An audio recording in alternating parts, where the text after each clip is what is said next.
Today we're here to do a full movie breakdown, film criticism, and analysis of the 2001 movie Training Day. Directed by Antoine Fuqua, the police drama film Training Day tells the story of the first day on the job for an inner-city narcotics unit rookie, Jake, played by Ethane Hawke, as he's shown the ropes by his boss and veteran officer, Alonzo, played by Denzel Washington. Before the day is over, Jake will be forced to decide whose team he really plays for in this harrowing gray zone of urban crime fighting. I'm Heit. And I'm Cheri. And you've discovered Axiom Amnesia.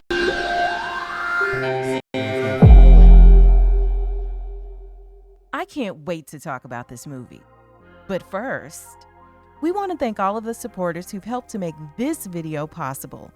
If you want your name to appear alongside these contributors, make a one-time donation via Cash App or click the thanks button on this video, or you can head on over to patreon.com/axiomamnesia or become a channel member by clicking the join button to enjoy all of the benefits of becoming a monthly subscriber.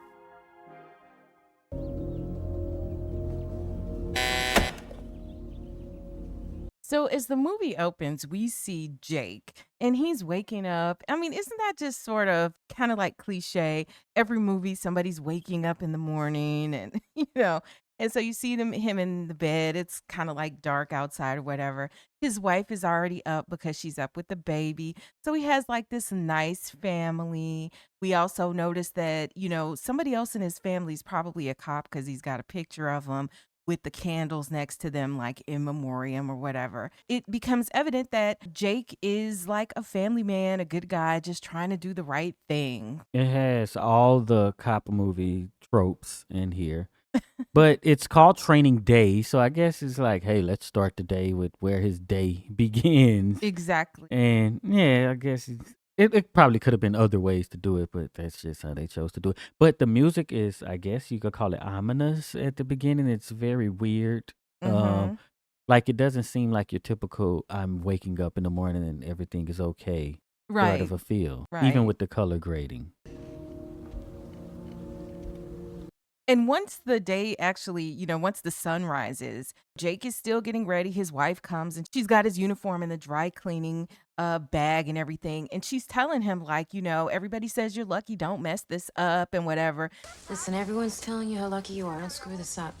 He's talking about his career aspirations. If this all works out, he's going to get his own division and everything. So he really wants to work his way up the career ladder with the LAPD because we see his badge, so we know he's with LAPD. Get my own division someday. And he wants to do it for financial purposes, right? Because he's like, you should see those guys' houses. So the reason that he wants to climb is very specifically stated by him, which makes me think, hey, I'm not just a cop for just these great reasons that I want to stop crime or to honor my father. It's, hey, you should see those guys' houses, so I want to climb up so that we can have a house like that. Right. So he's doing it like for his family. And then the phone rings. So guess who's on the phone? It's his boss, or the veteran cop, Alonzo. We hear Denzel Washington's voice, so we know it's him. Wait. Yes, sir. You on your way to roll call? And he's basically already starting to tell him how this day is going to go down. He's like, are you on your way to roll call? And he's like, yeah, he's on his way. And so then Alonzo is like, yeah, only patrol ferries go to roll call. So already there's like a deviation. This narcotics unit does not work like the rest of like if you just work patrol or whatever. And so we're already getting an inkling that they make their own rules. He's like, you got some type of backup gun, some type of something small, bring your cuffs and that. He says we're going to be in the office all day, but he also tells them to meet him at a coffee shop. So what's up with that? And Jake tries to play the political game. I really appreciate this opportunity you give me. And Alonzo just hangs up on him while he's spewing his BS. Like the dial tone. I just want to say thank you for giving me this. And Jake expresses his like angst over his first day and, says he feels like, he's trying out for a team or something, which he really is, right? Because this is his training day. This is the day to see whether he's a good fit for this narcotics unit. And if it doesn't go well, he will not be having this opportunity. So, his wife reassures him and everything like that, gives him a kiss. And she's basically like, you're going to be fine. Good morning, sir. We see the diner, and it looks like the typical sort of a greasy spoon type of diner where you go and have breakfast, maybe a waffle and some sausage or something. And so Alonzo is sitting down in a booth, and then Jake comes up to him and he sits down and he, is starts kind of trying to make small talk with Alonzo. And Alonzo's like, yeah, have something to eat or whatever. He does not look up from his newspaper at all. It's like he's too distracted. Now, mind you, this is your first day on, meeting a person. You would think that in a typical situation, people would be nice and friendly, but it doesn't take long to realize that there's a lot of psychology at play here with the games that Alonzo is about to play with Jake. It's nice here. May I read my paper? So Alonzo told Jake to wear civilian clothes, and Jake comes in. He just looks very typical. It looks like he's dressed really down to me. And Alonzo has on all kinds of jewelry. He got multiple chains, bracelet, watch. If you seen him, you probably wouldn't think he was a cop, right? And if you seen Jake, I think you wouldn't just assume that he's a cop. But your boy is open carrying, Alonzo. Yeah. So he got some shoulder holsters. And then he tells Jake, tell me a story since you keep interrupting me, because Jake keeps interrupting him because he's very awkward. He invited him here and said, meet me there. And he would not allow him to go even get food. You know what? I'll get something to eat. No, hell no, you won't. You fuck that up. He tries to tell him a story, and he tells a story of a drunk stop. Yes. But one thing he does say before that, when Jake realizes that, like, okay, well, this guy doesn't want to engage with me. All right, I guess I will get something to eat. Because the first thing Alonzo tells him is like, get some food, get some food on your belly or whatever. And he's like, no. So he turns it down because Alonzo says he's going to pay for the food. And when he turns him down, he's like, okay, fine. So then he comes back and he's like, okay, I think I'll eat. And he's like, nah, you messed that up, right? Because I think he's teaching him that either you take me up on my offer or the offer is off the table and it'll happen quick. You don't get to change your mind with me, right? So, or with anyone for that matter. So then he goes, like you said, into that whole story about this traffic stop. Well, there was a DUI stop. A DUI stop.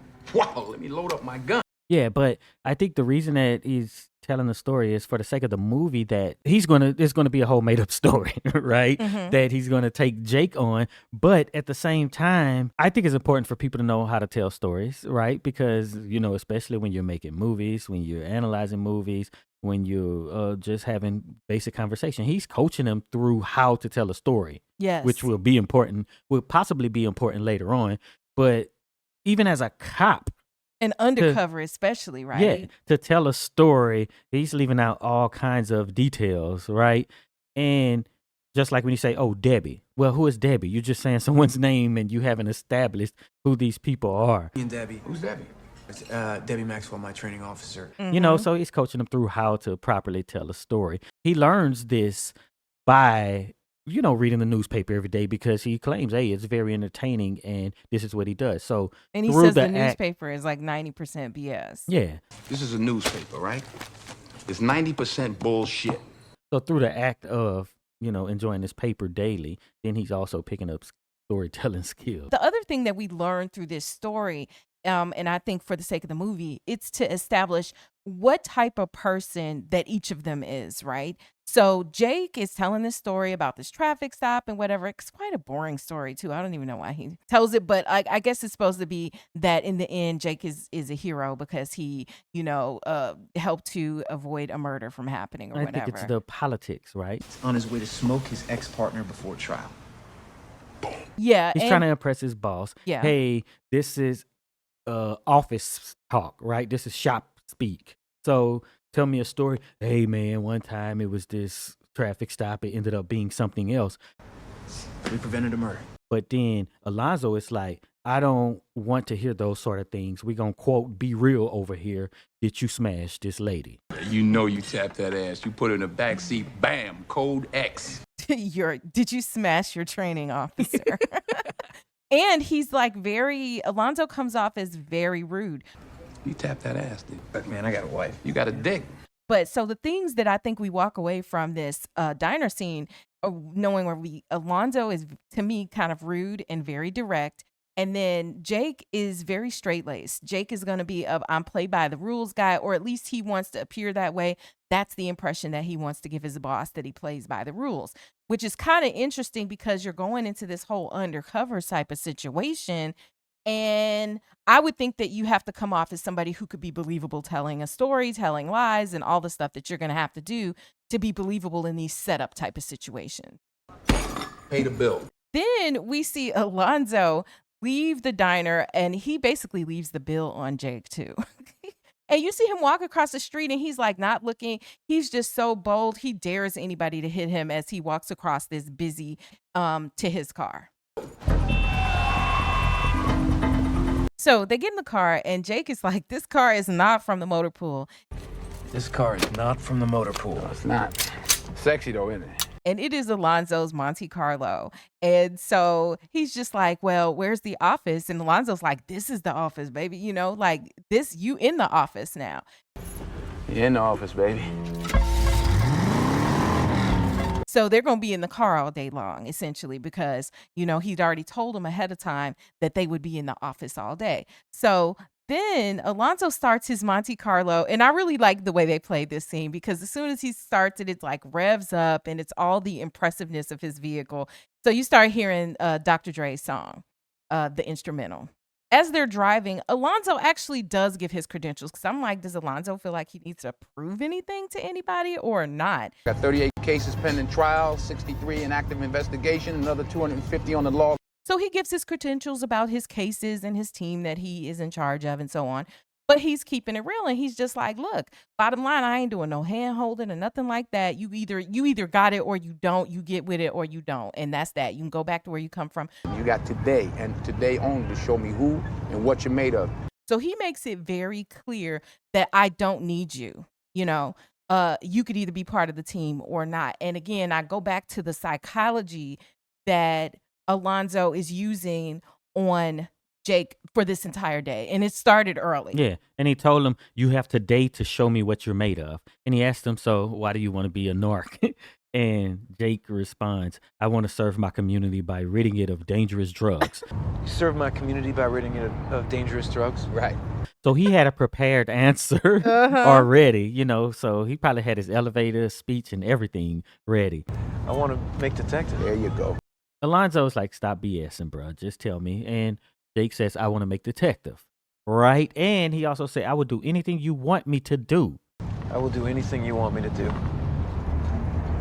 Man, that's Basically. crazy. So he got him right there because he knows that he wants to make detective. And in Jake's mind, Jake has seen the houses, the homes of the guys who are narcs. And he won what they got. But another piece of advice that Alonzo gives is he's like, you know, unlearn all of that academy BS and stuff that you were taught. It'll get you killed, you know. And then he asks him about, does he know Spanish? And he doesn't really know Spanish. He's like, you got to learn Spanish, you know, it'll get you killed. So like, Learn that shit. That shit'll get you killed. These motherfuckers out here plotting all kinds of shit behind your back. now he's also establishing that everything in these streets will get you killed. It's almost like he's not even really a police officer coming into this. That like Jake, this is literally like Jake's first day, his real first day as a police officer, even though he's been a police officer, you know, already. So then Jake is like, well, are you going to be, you know, teaching me this like old school, like Rodney King, we're going to beat the crap out of everybody type of stuff? Alonzo's answer is interesting to me. He's like, nah, we don't roll like that anymore because the people out on the streets, like they're too strong. We use our brains basically. You got a kid, right? That's right. Little girl, 9 months old. So they're continuing to ride along, and next thing you know, Alonzo decides to dig into Jake's personal life. And he's like, you know, how long you been married? Now, he doesn't say that he's been married, but he can see from a wedding ring he has on his finger that he's clearly that Jake is clearly married. He tells him, you know, I've been married a year. I got a 9-month-old daughter, whatever. And then Alonzo shares a little with him. He's like, I got 4 boys.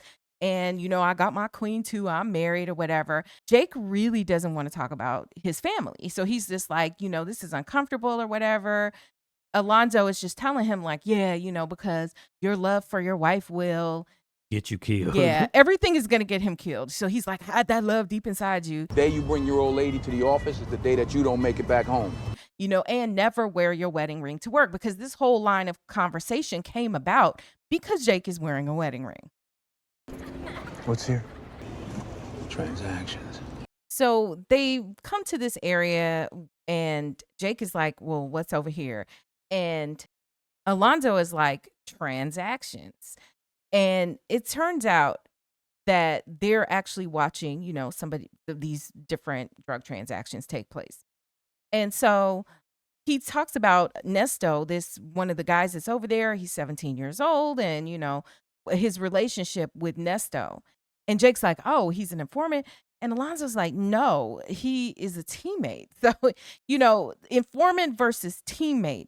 And this is a very kind of different way of, showing them the different way of how he views it. Like, Ernesto is his teammate. They are on the same team. Whereas Jake clearly looks at it like the informant is not on our team. The informant is the informant, And so he is still trying to shape his idea of how things work actually on the street in this narcotics unit. He asked me, he says, well, do you trust him? And Alonzo's like, damn right, I trust him. And he talks about how he got his mother out of INS detention. And so Alonzo clearly during this part, it's obvious that he loves his job. They're about to execute this felony stop. They look like college kids. I want to get an education today. Jake reaches for the radio, and he's like, stay off this radio. Stay off of the rover. They do this felony stop in like the most dramatic of ways. That's right. They actually, race behind the car, and then they cut him off. Because, I guess they don't have sirens or whatever, but still. Like, why do you have to be so dramatic? And then they hold these essentially kids, because they look like college kids age, at gunpoint while they're shaking them down. Hands up! Put them up! Put them up! Yeah, I guess you can just say they're kids, but so we seen that the group who they were watching were like Hispanic, possibly Hispanic people. Yeah. And when the other kids in the car buys presumably narcotics or whatever they're purchasing, Jake doesn't want to go in and stop them. Basically, he's like, they look like college kids. Mm-hmm. When you just heard that Nesto is 17 years old. So why would one be looked at as something totally different than these so-called college kids? And then after they hem up the kids in the car, then Jake looks all concerned. But as a black cop, he is shaping this, I guess, green officer of how to look at people. But Jake already has it in him because he already views the Mexicans as criminals and the white kids as just college kids. Yeah, they're just they're college kids. They're not committing crimes, Mm-hmm. Possessing drugs. And in the end, after all of this happens, he basically scares the crap out of the college kids. And he's like, don't you know that this is a gang area? Don't be coming around here, because if you do come around here, I'm going to basically take your car, and there's going to be some consequences to pay. I'm going to let the homeboys up the hill run a train on your girlfriend. You know what a train is, don't you? So he scares them and he lets them go. So it's not like he actually arrested them and did all this whole thing. But, they'll think twice before they come to this neighborhood. But back to what you were saying about, the way that Jake is viewing the Hispanic kid who is the dealer or whatever versus the kids that are in the car that are actually doing the buying is like one is threatening and the other is not. And I think this is why he asked that question about Nesto, like, oh, do you trust him? And Alonzo's like, yeah, because they all have a deal. Like, there is this symbiotic sort of a relationship. Nesto tells, lets him know when big deals are going to be happening so that he gets his information. But at the same time, he lets Nesto do what Nesto going to do, which is small time dealing. So after all of this happens, and they're driving away, they've got to have a discussion about what has just taken place. That's classic brick pack Mexican. That's garbage. As part of the debriefing, Alonzo is telling him, basically to examine the weed that they saw, and that the kids were buying. And he's like, a good agent must know and love narcotics. A good narcotics agent must know and love narcotics. Now, this all made sense to me because it was like, all right, you got to know what you're looking at, know the quality, kind of understand the whole thing that's going on with this underworld of, dealing these particular things. Yeah, and the distribution and how all that works. Right? Yeah. So you kind of have to know, and somebody's got to teach you. Yeah. So but it he seems also legit. said To be truly effective, a good narcotics agent should have narcotics in his blood. A good narcotics agent should have narcotics in his blood. Whoa, whoa, whoa, whoa, whoa. Wait a minute, what? This escalated pretty fast. So what it seems like is that he made that stop earlier just so that he could get some products for him. Mm-hmm. Jake turns it down. He's like, no, I'm not doing none of that because Alonzo, like, you got to go ahead and smoke this. Smoke it. This ain't a test. Just take a hit. He just turns it down a bunch of times until Alonzo pulls a gun on him and say, you turn stuff down on the streets, you end up dead. If I was a dealer, you'd be dead by now. And he said that, okay, you're not going to be on my unit. I'm just not going to take you onto my unit. I don't want you in my unit. I don't want you in my division. Get the fuck out my car. Go back to the valley. And that's back to the psychology, right? He like, I don't want you in my unit. I don't want you, you know. And so this is him like basically tricking Jake into or manipulating him into doing it. But do you say no? Because that's up to the individual. Like, but if you really ain't into this, then you probably shouldn't do it. You should just Because say no. it reminds me of a time in the Marine Corps. We were doing some hikes or something, right, in boot camp. And they gave us like apples. And then I convinced a whole bunch of people that they had to eat the apple core. And this wasn't me being superior to them. We like all the same level. And I was like, oh, we can't leave any trash. You have to eat the core. That had to be the dumbest thing I heard. And people actually did. I'm like, wait, what? Y'all actually did it? But you know what? People are impressionable. They are ripe for manipulation. And this is why when you're in positions of authority, especially, you know, there is a responsibility to you that you have to people not to take advantage of, you know, their gullibleness for one. But then like in Jake's case, not to take advantage of the fact that you know that he wants this really, really bad. But at the end of the day, the other logic from Jake's point of view is like, look, okay, he wants me to do this thing I don't want to do. This won't be the last time. So like if it's always going to be this type of pressure cell to do some stuff that is against my, you know, morals or whatever it is that's my line, if you're asking me to move my line, then no. So like you might as well say no now. Yeah, because I guess I ain't going to be in your unit. Yeah. All right. Let me just get out and get my ride back. But, you know, Jake wants it bad. Where is Jake's car? Did he leave it at the diner? I guess it is at the diner.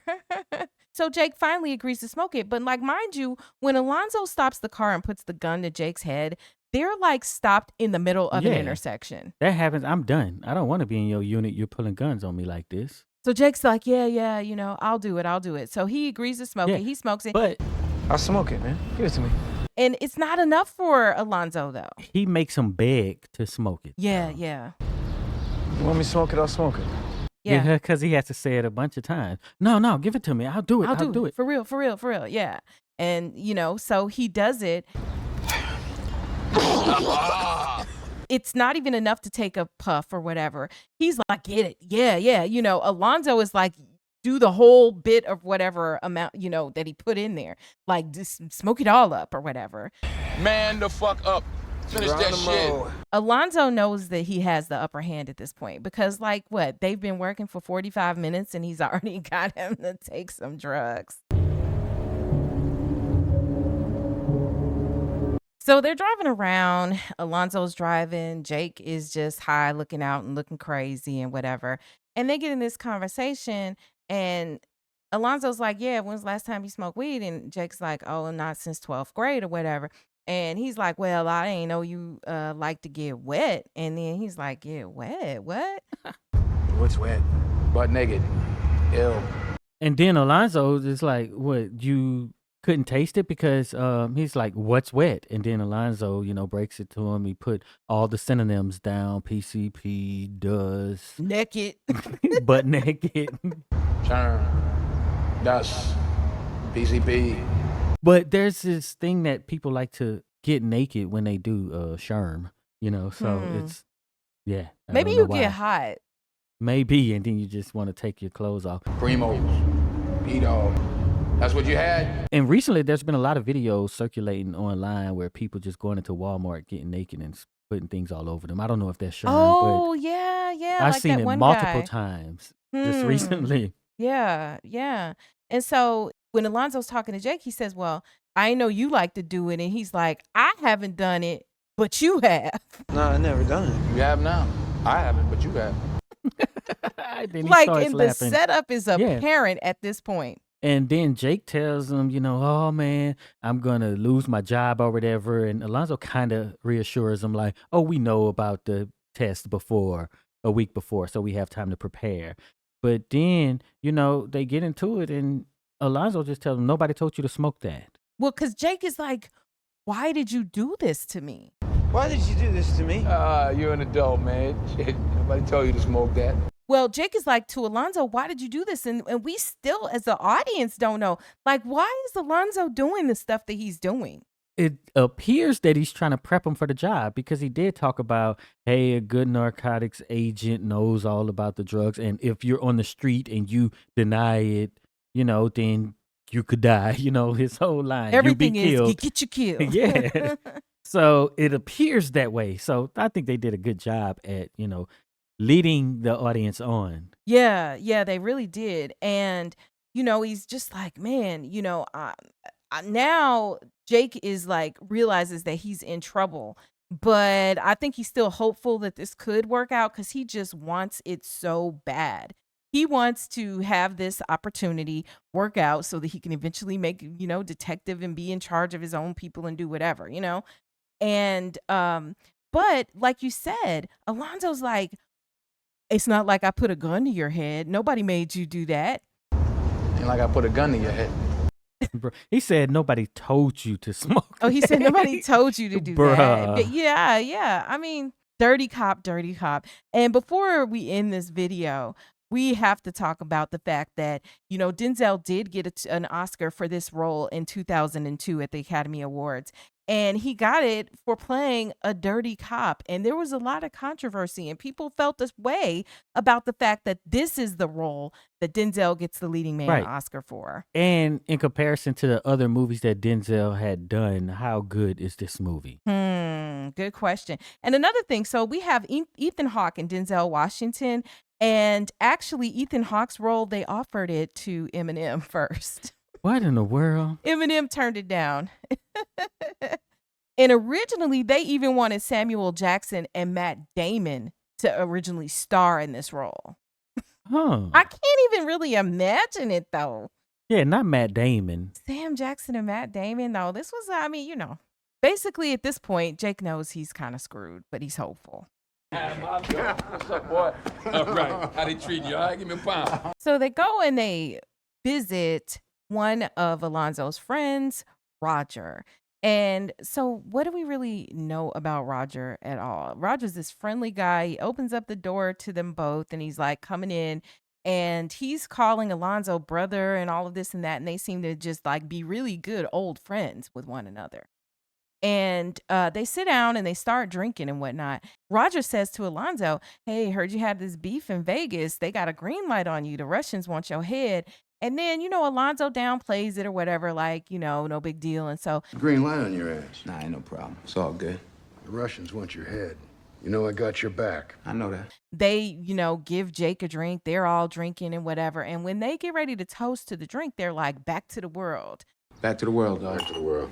I wondered what that meant. Like, is that something people say when they toast? I have no idea what that means. Yeah, me neither. In the comments, let us know, dude. What's up with the back to the world? I mean, I could look it up, but let us know if you've heard that before. I mean, I could speculate, like just sitting here, back to the world.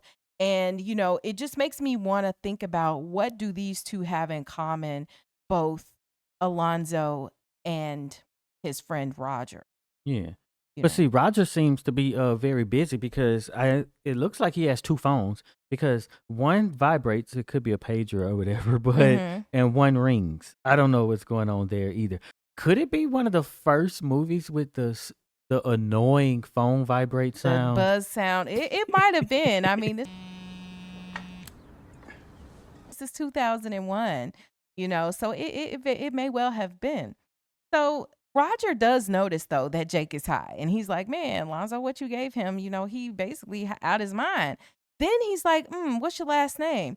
And Jake is like, Hoyt. And he thinks about it for a second. And he's like, Hoyt. And then pulls out of this hat Roger does, and recognizes that Jake used to play football as, I think he said, strong safety. Strong safety, North Hollywood High. How'd you know that? Yeah, how the fuck did you know that? And he says the reason he knows this is because he followed all of the good players. I follow all the good players. Now, mind you, you've got Alonzo watching this interaction. One of the things I'm taking away is that while Alonzo seems very, very observant, I feel in a lot of ways like Roger is even better at Alonzo than Alonzo in playing these kinds of games and knowing what's up. Yeah, because Roger trained Alonzo possibly. Because he talked about, hey, you were just like him, you know, saying that Alonzo was just like Jake. So I think this was the same sort of situation that brought Alonzo on board. But this training day probably ends up a little different. So I wondered, was Alonzo like green like that he wanted to be straight-laced and then he was turned into this kind of dirty guy? Roger said you were just like him, saving the goddamn world. And we heard Jake's elevator pitch. You know, I want to serve my community by ridding it of dangerous drugs and all of that. And even after pulling over the kids in the green car, he said, you know, I got into this to basically stop people from using drugs. Yeah, and I think that the lesson that we can take from this is that, you know, when we encounter people, we encounter them wherever they are right then in their life. That does not mean, and chances are they probably haven't been that way forever. You know, if you meet somebody who's dirty, you meet somebody who, whatever their situation is, they may not have been that the whole time, or there may have been some event or over time, something that caused them to become who they become. And that can go both ways. It could be the dirty cop, or it could be somebody who is, I don't know, some type of do-gooder or, you know, pastor or a philanthropist or whatever. They could have been bad in the past, and then all of a sudden, you know, something happened, or over time they realized that this is what they should be doing with themselves. That's an interesting lesson. So the other thing I think we take away from Roger and his personality is that as he's picking up the phone, because he's a busy guy, his phone is buzzing and maybe a pager. And at one point he says to the person on the other end, he's like, well, you know, it's your mess. You clean it up. Don't call me about that. I can't do a thing for it. It's your mess. You clean it up. Don't be calling me. So even though he's being very nice to his guests in the moment, he also has the side of him that's very no nonsense, right? So that is helping to establish that this guy is one who understands and knows the streets. And then we get to, I think, the most philosophy that we might even get in this entire movie with Roger's snail joke. And so basically Roger tells this joke about this snail that, is out front this man's house, and the man, smashes basically almost kills the snail, but the snail survives. And then he, goes back around, after some period of time, goes back around to the front of the man's house. Finally, after a year, the little guy crawls back on the porch. So whatever, the man encounters him again. The man walks out of his house. He sees this snail again, and he says, what the F is wrong with you? The fuck's your problem? Like, in other words, you survived everything, and here you are, you're back at the front. So Jake and Alonzo are left to kind of figure out what this means. Roger says, if you can understand that joke, then you'll understand the streets. Yeah, I guess you could have two meanings, right? Something that you've done to someone can come back for you, right? Even though in a situation of a snake, a snail can't really do that much to you, right? But that's going to come back to you. But another way is that you've been done dirty, right? You've been done wrong. You've been shown that you are, I guess, weaker. And then you come back for more in that same situation, or to those same people, or, that same person. As, okay, you seen what happened to you last time, but you just going to come back for more. Yes. Now, here's another thought about all of this, because there are different things going on that are happening in this movie. And so we don't want to have a spoiler alert, but we assume most of you have seen this movie before. Hopefully you have. But ultimately, we know that Jake is a dirty cop, and he's got his own agenda because of the trouble that he's gotten into, that Roger has alluded to, his trouble with the Russians, right? That the messages, Roger is talking to both Jake and Alonzo at the same time. And this little story he's given, this joke, so to speak, is communicating different things. So to me, what it's communicating to Jake is, because at the end of the day, basically the snail gets beat up and he comes back for more. Like, why would you do that? That just seems stupid, right? So to Jake, that's like the message, right? You got beat up, you coming back, you're coming back for more. Now, part of it is maybe to just kind of illustrate or just let him know, like, you're green. They've made jokes about him being a rookie and stuff like that. And then the other part of it, though, where he's saying, if you figure this out, you figure the streets out, is that the snail was a nuisance. The snail was a nuisance to the man. That was the only thing the snail did wrong. He didn't have to actually even do anything bad to a person, right? He was just a nuisance. And because he was a nuisance, he got crushed by by this man. And if we want to just say that, the snail is the person and the man is like the streets or street life, you can just be crushed just because of a wrong place, wrong time, or being a nuisance and not even knowing that you're a nuisance. But then after it happened and he managed to survive it, the snail is stupid, gets himself back together, and he goes right on back to where he went before. Like, that's just dumb. So this could be the lesson that is sort of being communicated to Jake. At the same time, you got Alonzo, who we don't fully know, but the bottom line of it is that, he lost some money in Vegas, right? And he owes some people some money, these Russians, and they want their money back from him. And he's got to get the money, right? And so he's communicating, Roger is, to Alonzo about this as well, and he's just basically like, what, you doing something stupid too. And so that, that just, and maybe I'm just, going off the rails with it, but, you could read a lot into it. I just think that these movies have a lot more thought put into why they would put this into the film. And I think it would be very interesting. And maybe we talk more about that in detail later, but this, and tell us in the comments how you interpret these jokes, but, or this snail joke. But I think that it definitely has multiple meanings and should be paid more attention to. You figure that joke out, you figure the streets out. Alonzo's like, don't listen to that. He's full of crap, He's just trying to mess with your head or whatever. That's just some senseless bullshit. Don't listen to him. And I do think sometimes people do that because in a world where everybody wants to seem deep, then, they'll say something that's just totally senseless. And, Yeah, but I think like when you're making movies and stuff, or I don't know, writing, sometimes people just throw things in there that really don't have any meaning, but it can be interpreted, right? Because there are words on a page or, words spoken so that anybody who's a thinking person can give meaning to them, right? So especially something that's just wide open like this, it doesn't say what it is, right? But it's a movie about something. If it's so widely open for interpretation, then what's the point of even having it there if it's not going to advance it, if it's not going to adequately communicate to the viewer what is being said? True. I mean, maybe so you could sit here and discuss it over a video, years later. I don't know.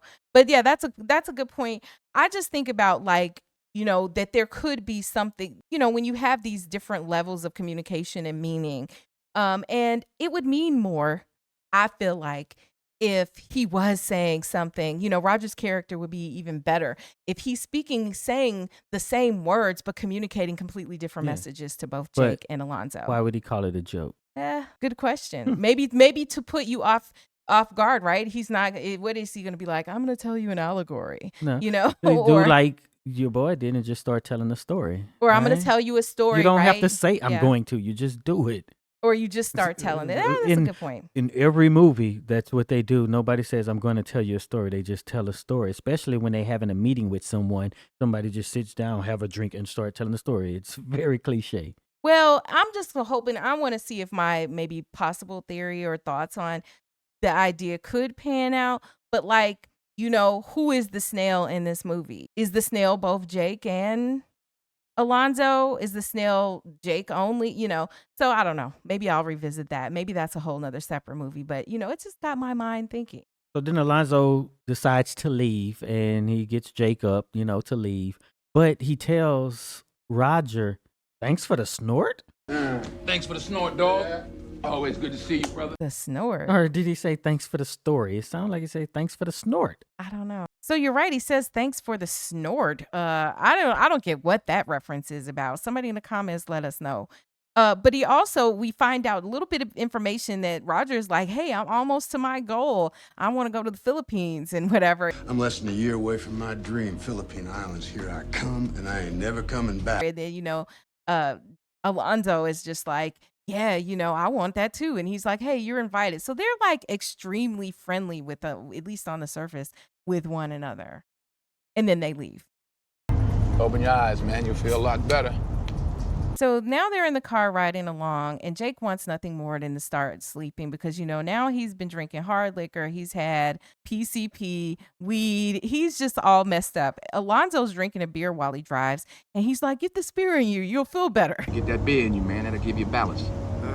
For real, get that up in you, man. Bruh. If you listen to Alonzo, you're a fool. Does Jake go home and tell his wife how his day was? Yeah, I just was getting high and drunk. Oh my riding gosh. around. I think he would keep it a secret, but good question. Stop the fuck. All right, hold on. Even though Jake is high out of his mind, he's so observant that he still sees that there looks to be trouble in this alley with a woman, and he's got to go and figure out and be the cop that he is and rescue her. Police officer, get away from the girl. What Jake saw down that alley was very, very cliche situation. You had a girl in a schoolgirl uniform getting assaulted in an alley. Mm-hmm. In broad daylight. By two cats who looked like they came straight out of like a Batman movie or something. Yeah, like dirty and just completely look like, I don't even know how to describe it. But then Jake comes up, he rescues the girl, beats down the two cats, and Alonzo shows up. He just kind of watches them until Jake puts the handcuffs on them, and then Alonzo steps in to intervene because Jake is trying to take somebody to jail, and Alonzo is a cop who doesn't arrest people. Right. He ain't doing no paperwork. He cannot be bothered with that. And Jake is all like, we gonna cut these people, we gonna cut them loose. Because Jake is like, I need to get a statement because the girl comes up and she's explaining what's happening, right? Alonzo is still trying to show Jake the ropes and how things work on the streets with his unit. So he's asked the girl, like, where is she from and whatever. And he's like, tell your cousins to get your back. Tell your cousins to get your back, all right? I need to get Go home right now. We don't need no statement. Go. So, like, he's believing in street justice. Right? He's like, get your cousins to come and handle these two dudes. I intervened in this moment, whatever, but, you're okay. Go home. You should have been in school anyway. Because you almost became part of the ditch party. Yeah, yeah. Bruh. But like, it should not be funny. But it's so, like, ridiculous. But yet, honestly, I believe it's probably cops out there that are just like Alonzo, that just believe that they're there to help facilitate street justice and whatever justice actually is, right? Because I don't think Alonzo was necessarily just, but, he was operating in a way that was parallel, if you will, to what the police department was doing. He wasn't following the rules at all, So Jake is all like, we gonna cut them loose. These guys should be off the street, which if they doing this to a girl in broad daylight, like, man, can we get them off the street? But then maybe some of you in the comments will argue that Alonzo's wisdom would say that, hey, you could arrest them now, but they'll be back on the streets and that girl isn't going to testify against them. So, it really wouldn't matter. And that nothing is really going to happen to them anyway. So why waste my time? Somebody would say that, but like, dag, So then he goes and he shakes up the guys because he asked him a question. The guy lies to him and then he, threatens to shoot off one of his nads. Which nut you want? I'll leave you one nut. Which one you want? I'm done with this.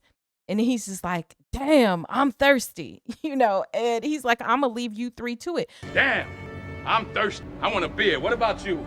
So, Jake, you can decide if you want to stay, if you want to fill out paperwork and do whatever. But me, I'm Alonzo and I'm bouncing. I'm done with my job here. And Jake has the dilemma. Are you going to do what you know is right? Or are you going to follow Alonzo? Well, what he believes is right. Well, yeah. What you believe is right, or are you going to follow Alonzo? So he's walking away with Alonzo, and then one of the cats on the ground starts talking trash, and he turns around, and then he sees the girliest wallet they could find for a 14-year-old. It looks like an 8-year-old's wallet, but girl's 14. And then he notices that, ooh, the girl is 14.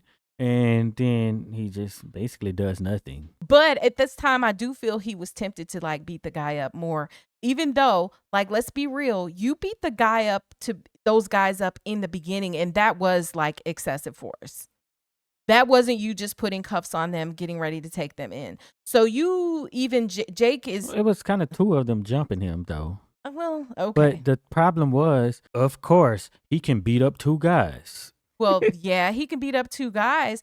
But in the end, when he's walking away from him, I think he felt like he wanted to beat them up because especially knowing that that girl was only 14. But, you know, Jake is so morally pristine that he does not do the dirty cop thing and beat them up the way that Alonzo basically, you know, was beating the guys up. You mad?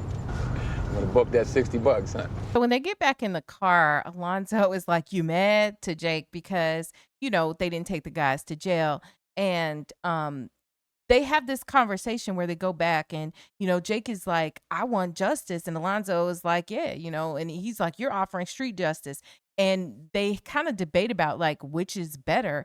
You know, isn't that justice just as good? Is that not justice? That's street justice. What's wrong with street justice? And then Alonzo goes in and starts talking about how, you know, the good guys die first. Kids, moms, family men, they don't want to catch the stray bullets in the noodle.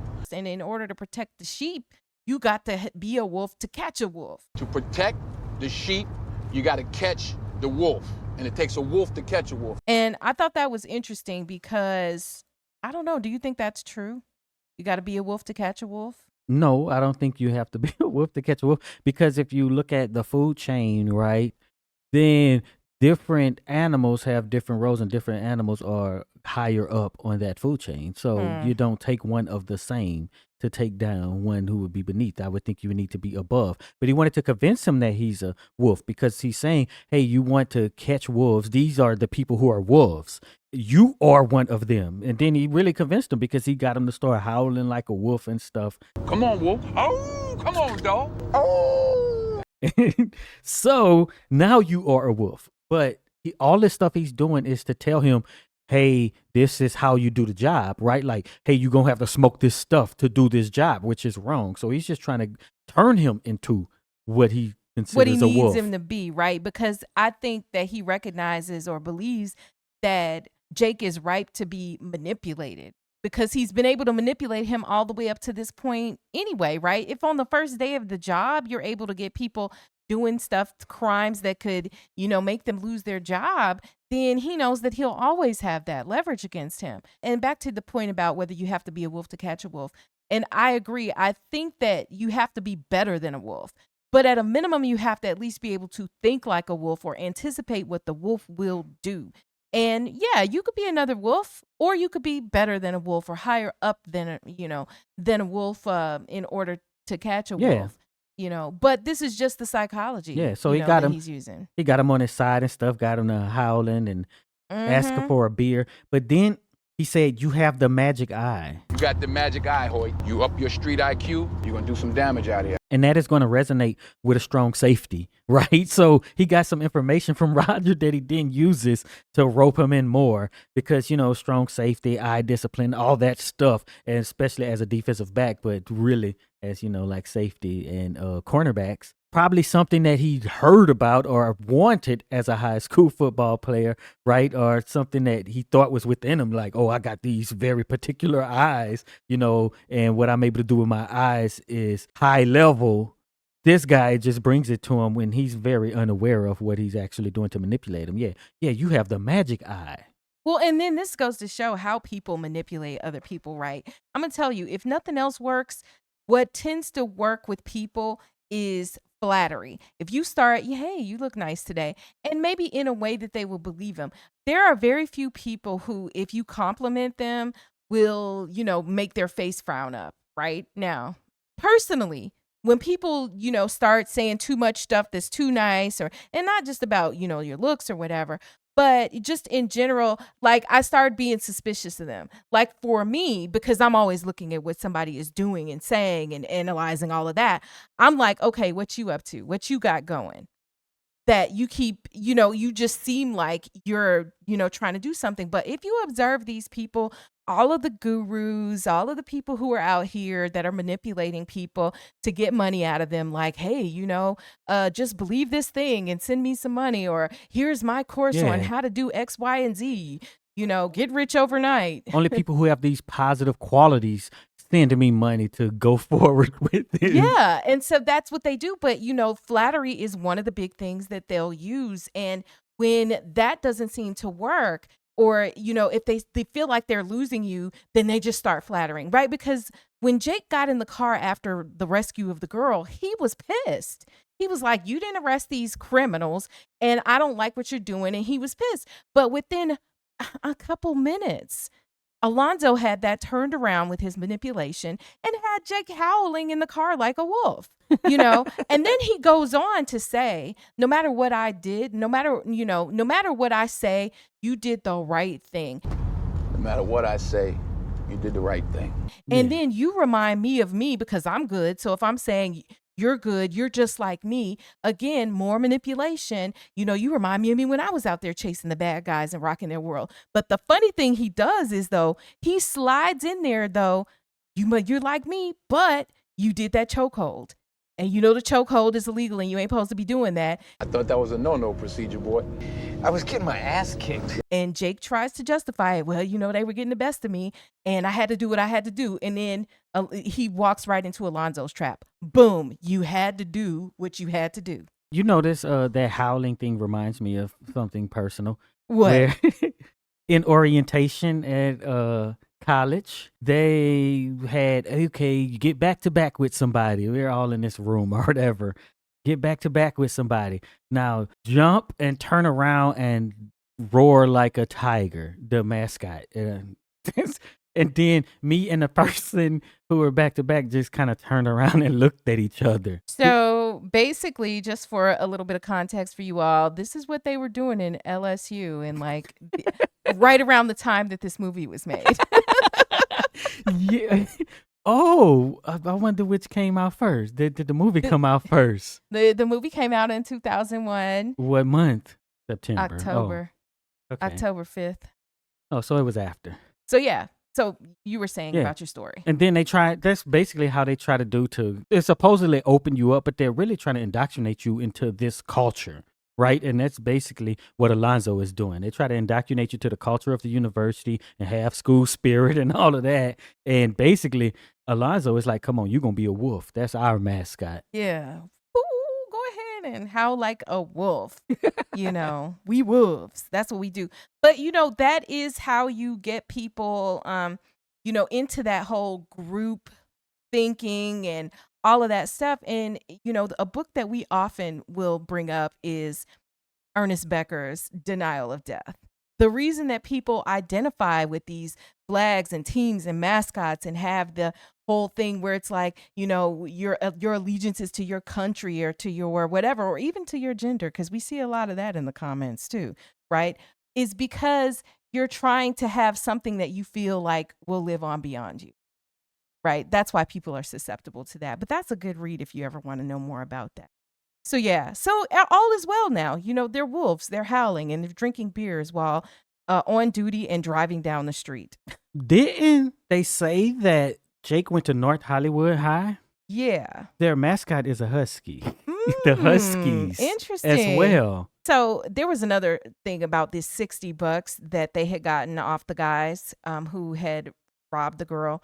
He tells Jake, just put the $60 in the glove compartment and we're going to use that like a credit card.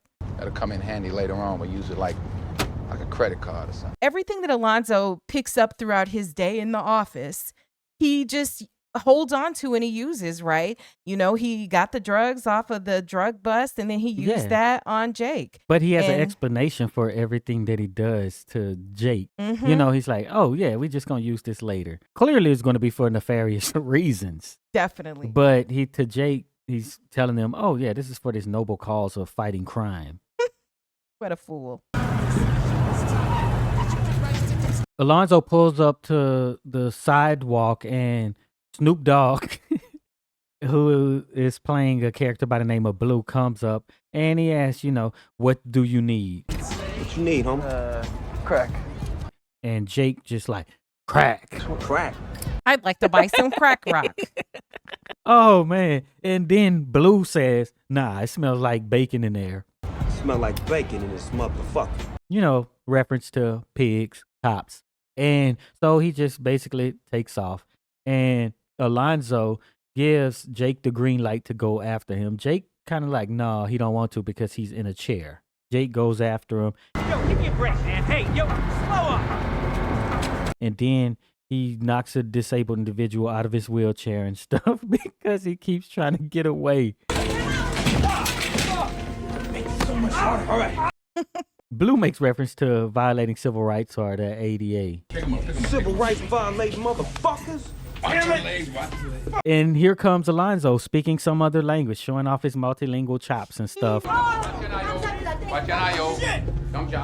Knows every language. He's speaking to the lady and I'm not sure which language he's speaking in, but he's speaking some Asian language to the lady in the wig shop. Yeah, I'm guessing like Korean, Chinese, or Vietnamese. Maybe, yeah. You know, that's happening. But then you see Jake's skills are limited. Jake doesn't know how to get what he needs to get out of everybody, right? Jake is good at being like, oh, look, I found this. He had a gun. He had some, whatever. So Alonzo gets him to throw up the crack that he has swallowed. Blue. Where the rocks at? You got none, huh? Alonzo wants to get to the big fish because he said, hey, we're professional anglers in the last scene.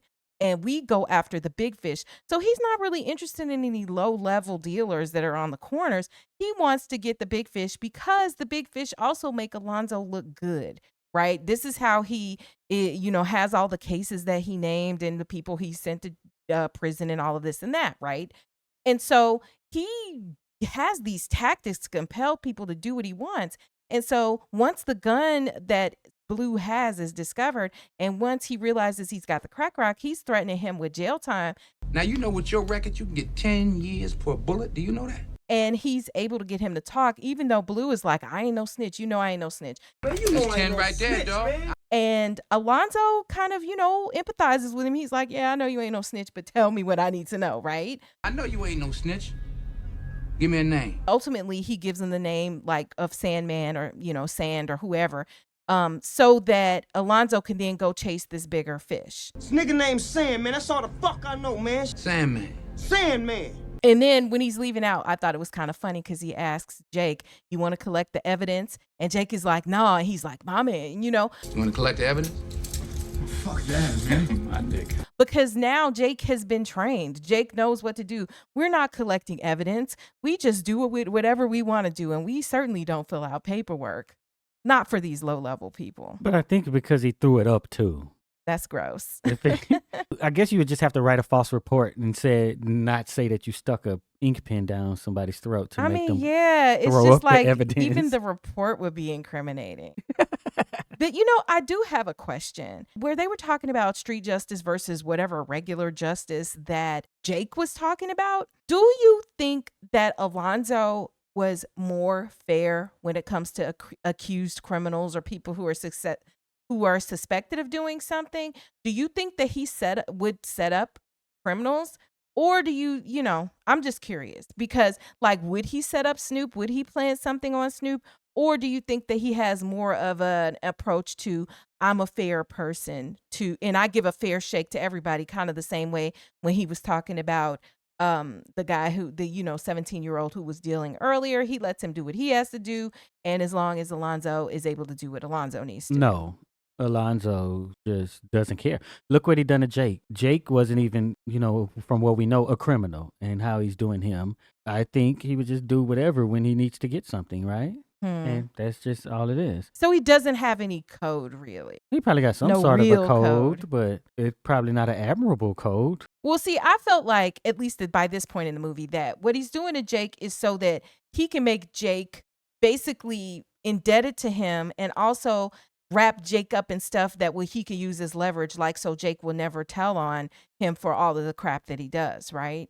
So yeah, but He's going to do the same thing to other people. Hey, I want my houses and whatever, right? The only reason he's doing all this for selfish reasons. So why would you be in a criminal world and be like, I act as a just cop to criminals when you're sticking pins down people's throats? To make them throw up the evidence. Yeah. I just wonder because, I go back and forth because Jake, to me, is the kind of cop who is like, I'm going to play with the rules for the most part, except when he did the chokehold. I'm going to do all the right things that I'm supposed to be doing according to the law. But then we know that the law and the way this stuff plays out is very biased against, poor people, against minorities, and all of that. Yeah, which is a very interesting take when you look at this movie actually being made, right? And what's written into the movie.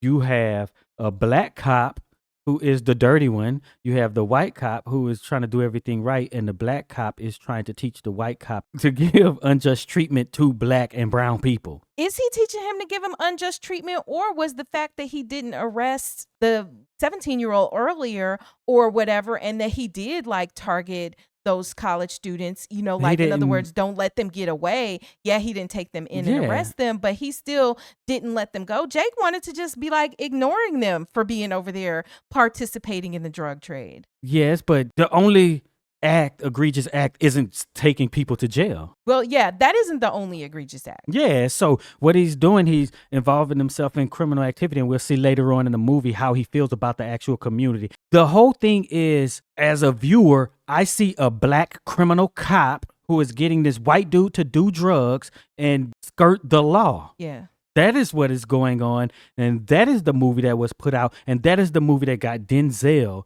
the Oscar.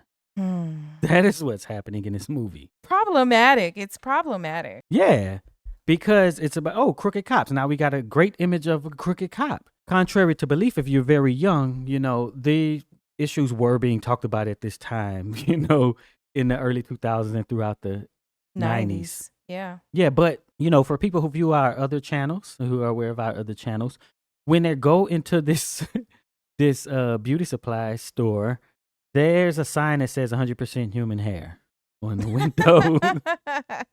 Yeah, I need a res on a Sandman. Yeah, with the mobsters. He may be in custody. Okay, hold on. So they're in the car and they're riding along, and Alonzo's on the phone with the police station, and he's like, I need basically Sandman's home address and contact information, right? And at the same time, you got Jake being like, man, we can't be sticking stuff down people's throat, what they just did, sticking the pin down the throat, making them throw up the crack rock, because, what if he complains? Shoving a pan down. I mean, what if that guy complains? He's like, man, who he gonna complain to? Still who? Yeah. And he finishes the call and they get Sandman's address, so, they head into Sandman's house. Unclaimed shit from property. Hand it out to my CIs, witnesses, victims. So when they pull up to Sandman's house, Alonzo opens the trunk. He's got stuff in his trunk that he's going to use as props for this thing he's about to perpetrate, which is pretending like he's got a warrant to go into Sandman's house. Yeah. What he's going to use. Back to what we talked about, what this cop is doing to his folks. Which is crazy. And what he's actually going to use to pretend like it's the warrant is the menu from the very first scene when they were in the diner that he tells Jake to grab. He's going to use that and pretend like that's a warrant or whatever when he goes in. Because, who's really checking when the cops show up at your door? You're going to kind of believe what they say. Probably. Is that J.D. Williams who played Bodie in The Wire, who's standing on the corner when they come up? I don't know. Is it? It looks just like him to me. We got a search warrant. LAPD, open up. Alonzo goes over and he has the fake warrant and everything. Right. We got a search warrant. Unlock the door, please, man. And then he just basically busts in and starts looking for stuff. Who knows what he's looking for? But he's like, I'm going to clear the house. Get your ass down, right down. Points a gun at the head of the woman who's there, who is Macy Gray. Down, get down. Don't move, spread them out. The singer who is playing this character. I think it was her first acting role. She did a pretty good job too, but she sounds just like Macy Gray with that raspy voice. Yeah, and she says her Dimitri is in there, who is played by Denzel Whitaker, who I know from The Great Debaters. Is anybody in the house? My nephew Dimitri, he in the bedroom. He 10 years old. They're basically going through this house. They knew before they even went in that there was likely to be one or at least two children in this home. Dimitri, Yeah? put your hands up, son. Put them up, put them up. But they didn't care. And Sandman wasn't there. Sandman was locked up. But they go through the house. She's asking, hey, I need to see this warrant. And I want to see the warrant. You supposed to give me a copy. Jake is like, no, just wait. But my partner has it. Yeah, well, my partner has it. And then after it's over, he like, oh, I made a mistake. Alonzo says this. We didn't find anything. We made a mistake. Didn't find a damn thing. I'm very sorry. And then she's like, she's I want to calling him a rookie too. She's calling Jake a rookie all the while, talking about how they stink like liquor and that they dirty cops. Sit down. And y'all stink. You got to get liquored up to do your business up in here. All right, sit down now. And then so they leave. And like you said, Alonzo was like, oh, I made a mistake. We didn't find anything here. Everything is good. Mind you, when he's talking to the kid after he points the gun at the kid, he's just like, oh, we're the good guys. There's nothing to worry about, And so she still insists on seeing the warrant. What? I want to see that goddamn warrant. And then when he hands her the menu, then it becomes obvious that they've been in there on some foolishness. There you go. Let's go. And so then she's yelling as they're leaving, going back to their car. And she's like, they jackers. They jackers. You better give me my fucking money back. And the neighborhood is coming to regulate. Oh, you ain't getting no money back, motherfuckers. You ain't no police. because she went back to check for her money because she know where her money was. And she's like, give me back my money. Then she alerted the hood. Hey, these guys are jackers. They not cops. And then, you know, they have this shootout, and the street cats look like they have more training than the trained cop in the situation. They getting behind, you know, cover and all sorts of stuff. Stay in the car. Well, and what I liked about this scene was that the neighborhood immediately came to regulate. And you do have Alonzo shooting back at them and everything. So they kind of do have this shootout. But I just like that it wasn't like something happened to her and it was just like, oh, well, that's the cops. So, you know. But, well, she said they're not cops. But is the reason because who she is? If it was someone else, would they do it, right? Yeah, because Sandman's she's wife. saying, yeah, so we don't know. But she said, hey, they're not cops. So that may come into play with why they were willing to respond the way they did. Mm-hmm. And then they didn't announce that they were cops after, like when she was yelling it and somebody pulled out a gun. Hey, we cops. You might not want to be doing this because it's going to be some terrible consequences. Yeah. And then part of the, like, you know, get up and stuff that Alonzo had in his trunk was this windbreaker that says police on the back of it. And, you know, he's got like all kinds of supplies in his trunk to play all of the different roles that he's going to play as he's going around bringing mayhem to the city. Yeah. So, yeah, they have this shootout and Alonzo and Jake get away. God damn it, man. That was not cool. So after they basically have a shootout at Sandman's house as they are leaving after Alonzo has virtually just robbed Sandman's wife. I mean, what the hell were you doing back there? I was checking for narcotics activity. Then Jake is complaining in the car. Jake is like, okay, you know, we can't be doing this and stuff, you know. She's screaming about money, all right? She's talking shit. She's screaming about trying to get us killed. They'll be coming down on us. And so he's talking about the tactics that are used and being a rule follower, like we talked about Jake being. With the scandals and whatnot, it is open season on misconduct. They will nail us to the wall. And Alonzo is trying to keep him in line, right? You're in a privileged position to learn a thing or two. Keep your mouth shut and your eyes open. Not only is he testing him to see is he going to be a good fit for his, you know, dirty cop force, but he also wants to make sure that even the things he's doing today are going to be able to be spun appropriately, and he's going to be able to keep this rookie in line. And so he's constantly trying to punk him. Hey, if you're too scared, then maybe you need to do this. If this kind of shit shakes you up, maybe you ought to go back to your division, you know? And then he goes back to the conversation about, are you a wolf or are you a sheep? You got to decide whether you're a wolf or a sheep. You know, they were howling and everything like that. Are you going to be the predator or are you going to be the prey? And then he tells him, hey, get your ink. So he shows him his tattoo. being like, you can be part of our group, Get your ink. or you can go back to patrol and, you Go give him a hand. so, and you see him, helping to assist somebody changing a tire.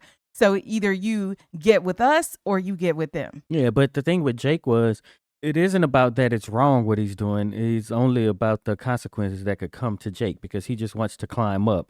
He says open season on misconduct, they would nail us to the wall. He don't want to be on the news and all this. Not that it's wrong what's going on.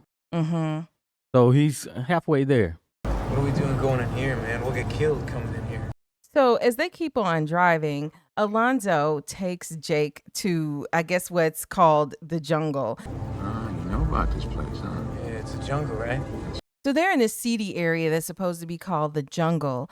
And the people there look just very much like normal people to me. They're just poor, right? And so they're doing normal activities and stuff. Yeah, a lot of murder investigations lead right here. One way in, one way out. I feel like Alonzo is really just peacocking for Jake, right? To show what a big guy he is coming into this community. Hey, don't ever come up here without me, you hear me? I'm serious, for your safety. But he does tell Jake, don't come here by yourself and only come here when you're with me. And Jake's like, well, why you got the golden ticket?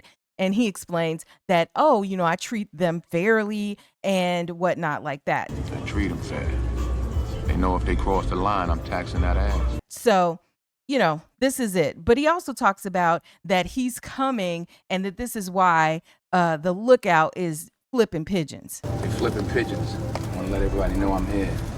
Yeah, and I think Jake may be falling for it, but he's trying to just say, look, I'm the big dog, and look, when I come, they alert everybody, and not that because I'm adversarial, it's, I'm just a boss, and they're letting everybody know the boss is in town. Yeah, I run this area, basically.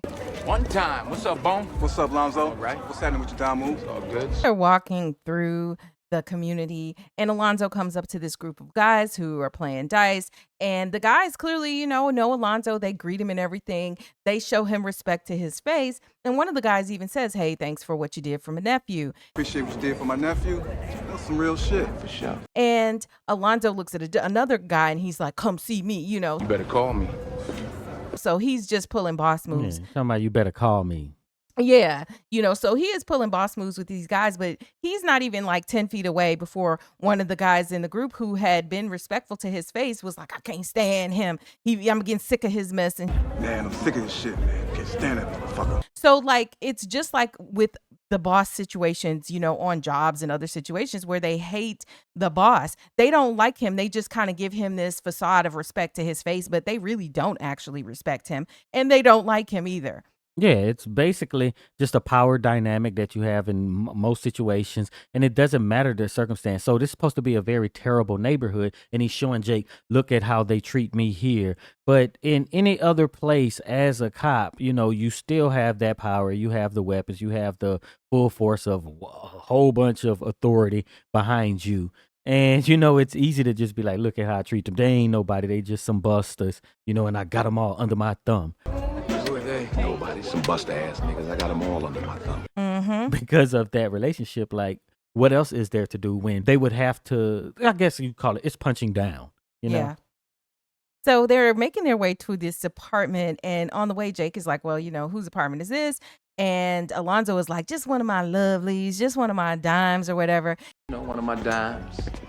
A loving touch, Don't worry about it. And of course, when he gets to the door, knocks. Who opens the door but Ava Mendez playing Sarah, Alonzo's El Salvadorian girlfriend. They are so hot for each other that they have to kiss in the doorway. They can't even, he can't even get in the house good.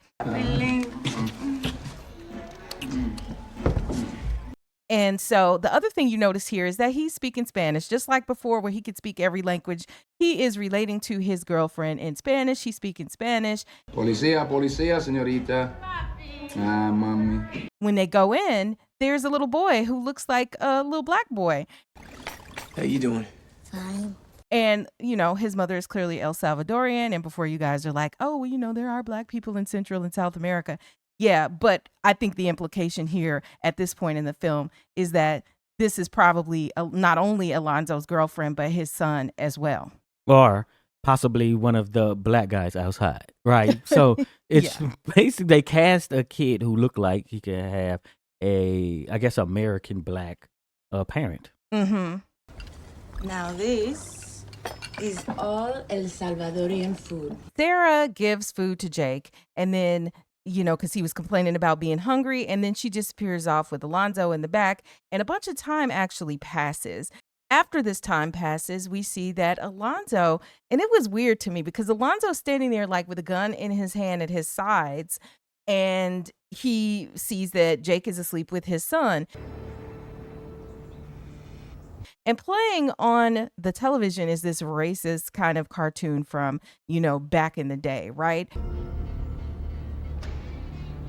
So he tells Jake, hey, we got to go, we have a meeting. And so Jake gets up and leaves, and then we see Alonzo go and start talking to his son. Now, he speaks to his son in Spanish, which I always thought was a little funny because the boy only responds sí to everything he says, right? ¿Cómo está, mijo? ¿Te paras bien? Sí. According to a translation that we found on Complex, this is what he's saying to his son in this moment. ¿Te paras bien? Sí. Sí. He's asking, how are you, son? Are you being good? Está creciendo, papacito. You are growing up, handsome man. This is what he's saying. We have confirmed that this is indeed Alonzo's son. This kid, responds "see" like that because he probably doesn't know this guy. Because for a father to even really realize like this, I have this meeting with my woman or whoever, and look at my son. You're growing up. There has to be some time that has passed since you last seen him. Like what kind of active father is like, gee, son, you're growing. If you're there regularly, even once a week, even really honestly once a month, you wouldn't be like, you're growing up, So I guess he only slides through every so often, and she just has to be on the ready. But he rolls through. He does his thing with his woman. He says these words to his son, and he's about to be out. And then we also do see Sarah standing there. So we get an idea of what this relationship is. She, honestly, it doesn't even seem like they have a relationship, like as in he's always there, regularly there. But it is interesting that, because you guys have seen this film, but he does go back there later in the same day. So, you haven't been there often enough to be like noticing that your son is growing, or maybe this was just bad writing, but yet you go back the same night. Maybe it was just that good. I don't know, because, clearly because she's like, in her gown or whatever, or her nightgown, not her nightgown. Clearly because she's in a, little robe or some type of nightwear, they were doing the dirty deed in the back while Jake was out front waiting. And the Spanish is from Quora that was quoted in the Complex article. Go to the comments because we know some of you are more fluent, not only in just speaking Spanish, but culturally, because she's El Salvadorian. But perhaps maybe that is his Spanish that he knows. I would assume that it may be Mexican Spanish, but so there's a thing that it could be, similar, but just using those words like mijo, papacito, and stuff could have different meanings in those different cultures as well. So let us know in the comments if you know for sure, kind of what other implications might be going on in this scene that we've missed, not being, a part of that specific culture. Who's here? LAPD's finest. Don't speak unless you're spoken to. So when they get into this meeting, we find out, according to Alonzo, that this is kind of LA's finest. And so it is a group meeting of these leaders from LAPD at a restaurant, a nice schwanky restaurant. And the DA. Yes, it's a captain. It's the lead from the DA shooting team. It's a detective who handles the high dollar theft cases. And Alonzo introduces them all to Jake and saying that, basically they're all, quote, good men, right? It's my new guy who works on my squad, Jake Hoyt. Then they go on once Jake gets dismissed because, he says we have a meeting, but we didn't have a meeting. Alonzo had a meeting. Jake gets dismissed to go get some food someplace else and not sit at the table with them as they discuss their business. Boom, shoot. Get yourself a baseball stake. That's number one. So then when Jake has been dismissed, the guys get down to business and they start talking. And one of them says, I don't talk to dead men, talking about Alonzo. Alonzo's like, I ain't dead yet. I don't talk to dead men. I ain't dead yet. And then they go into this story. So the story that they begin to tell is of a woman judge who has a serial burglar in Guy gets hold of some peanut butter, packs his ass crack with it. front of her that she's supposed to be sentencing him that day. Well, ahead of time, the burglar puts peanut butter in his pants. He shoves his hand down his pants, comes out with a gob of extra chunky Jif. And he chucks it around the courtroom pretending it's doo-doo.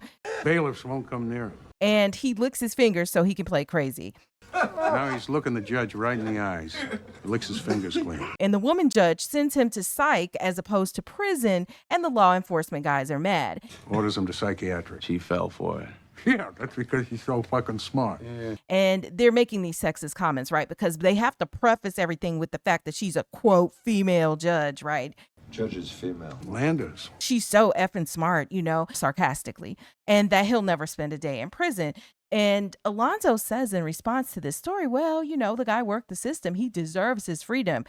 Yeah, give him credit, though. Shit, he worked the system. Deserves his freedom.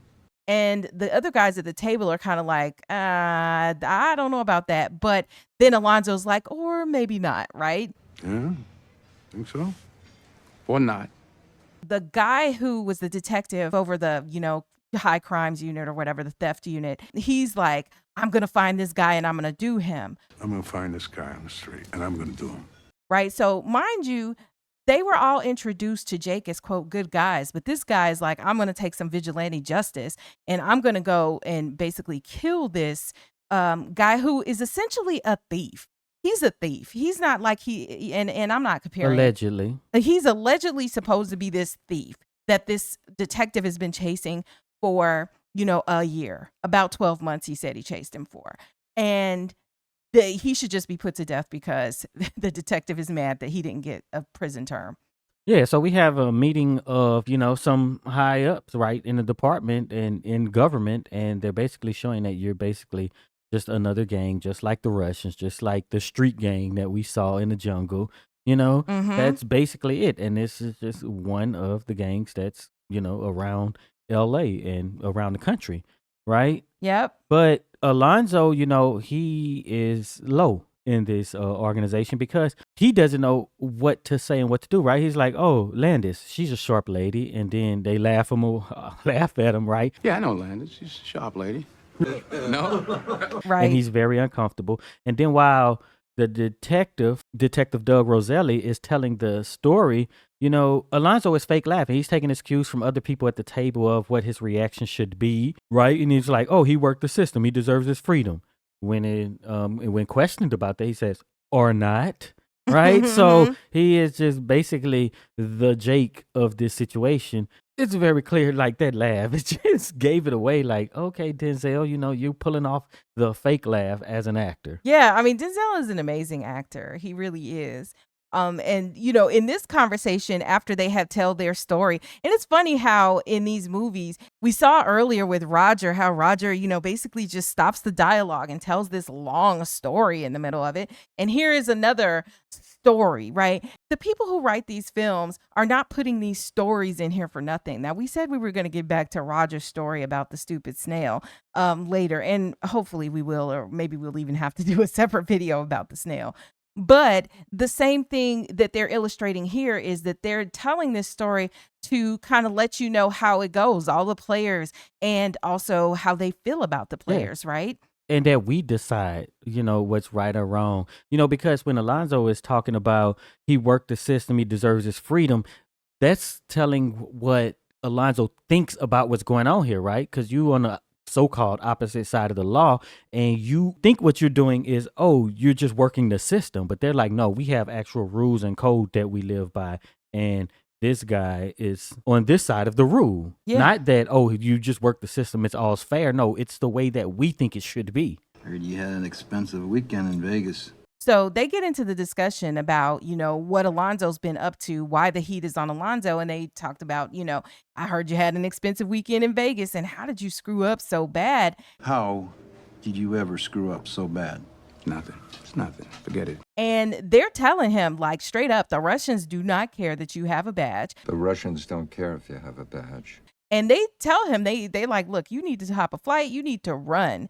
They'll whack you. You ought to hop a jet out of here. And Alonzo is not taking it seriously. He's like, oh, it's no big deal. It's a small thing, you know, that kind of thing. And then Alonzo says that there's cash in an account and that it's an easy fix. There's cash in an account. One of my old ones, my first one. We clearly know that he doesn't exactly mean this literally, right? So what account is he talking about?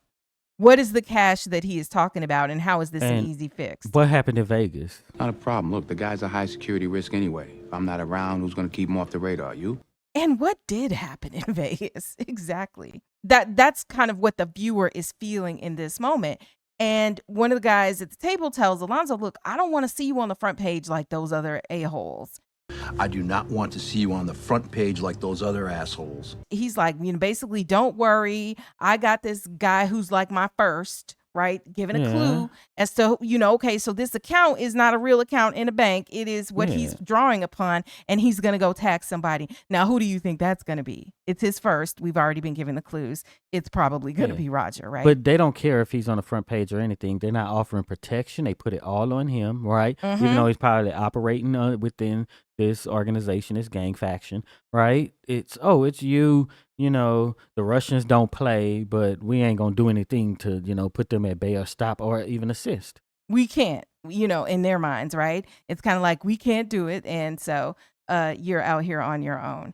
And that particular scene ends with Alonzo asking who's driving. And then the guy says, me, red Mercedes. Who's driving? Me. Red Mercedes. Okay. The reason that he's asked who's driving is because he's got a package for this person or this crew, right? So he's giving money. So clearly money is passing not just from Alonzo, and Alonzo's keeping stuff. Alonzo, like you said, is this low-level part of this organized crime unit of LAPD, and he's leaving money in folks' trunk. And it was a nice little amount of money that he left in there. But why didn't he do anything with a red Mercedes? I don't know. That's a good question. Maybe, you know, red means blue. I don't know. But he said a red Mercedes, and then Alonzo, you know, puts the money someplace else. Maybe it means my car's next to the red Mercedes. I don't know. You know, but they have some type of code. Y'all go to the comments, crack the code for us, because, you know, we can pick up on a few things, but we know that you guys know a lot. So let us know. So then they take off, and it's just like, oh, fever pitch. The music is, you know, ratcheted up. Got the green light. Right, that's right. They're driving now. Jake is confused because he's kind of like, what's going on? What's going on? Alonzo gets on the phone, and he's ordering stuff. Make sure you got the warrant. I want you to fax a copy of the warrant to the clerk. Get her to get the judge to sign. Make sure you get the picks and the axes, and make sure you check it out from maintenance, right? Picks and shovels. Make sure he signs them out from maintenance. He's just putting on the front, right? Because you know that he ain't operating above board. So he's like, get the warrant and check out the shovels and stuff from maintenance. Come on now. Right. Because we know earlier when he went to Sandman, he didn't have a warrant. We know that that was the objection from Jake at that point, too.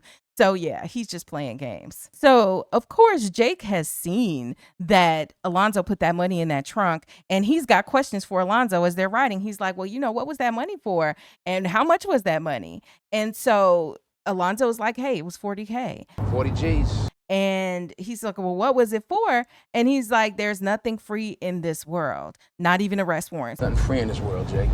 Not even arrest warrants. So Alonzo has insinuated that the money that he's given them is for the arrest warrants. This may or may not be true. Shit, man, I didn't want to know. Because it could be that he always gives them money, right? You know, it's just like any other organization. This is this week's, you know, this is your cut for the week.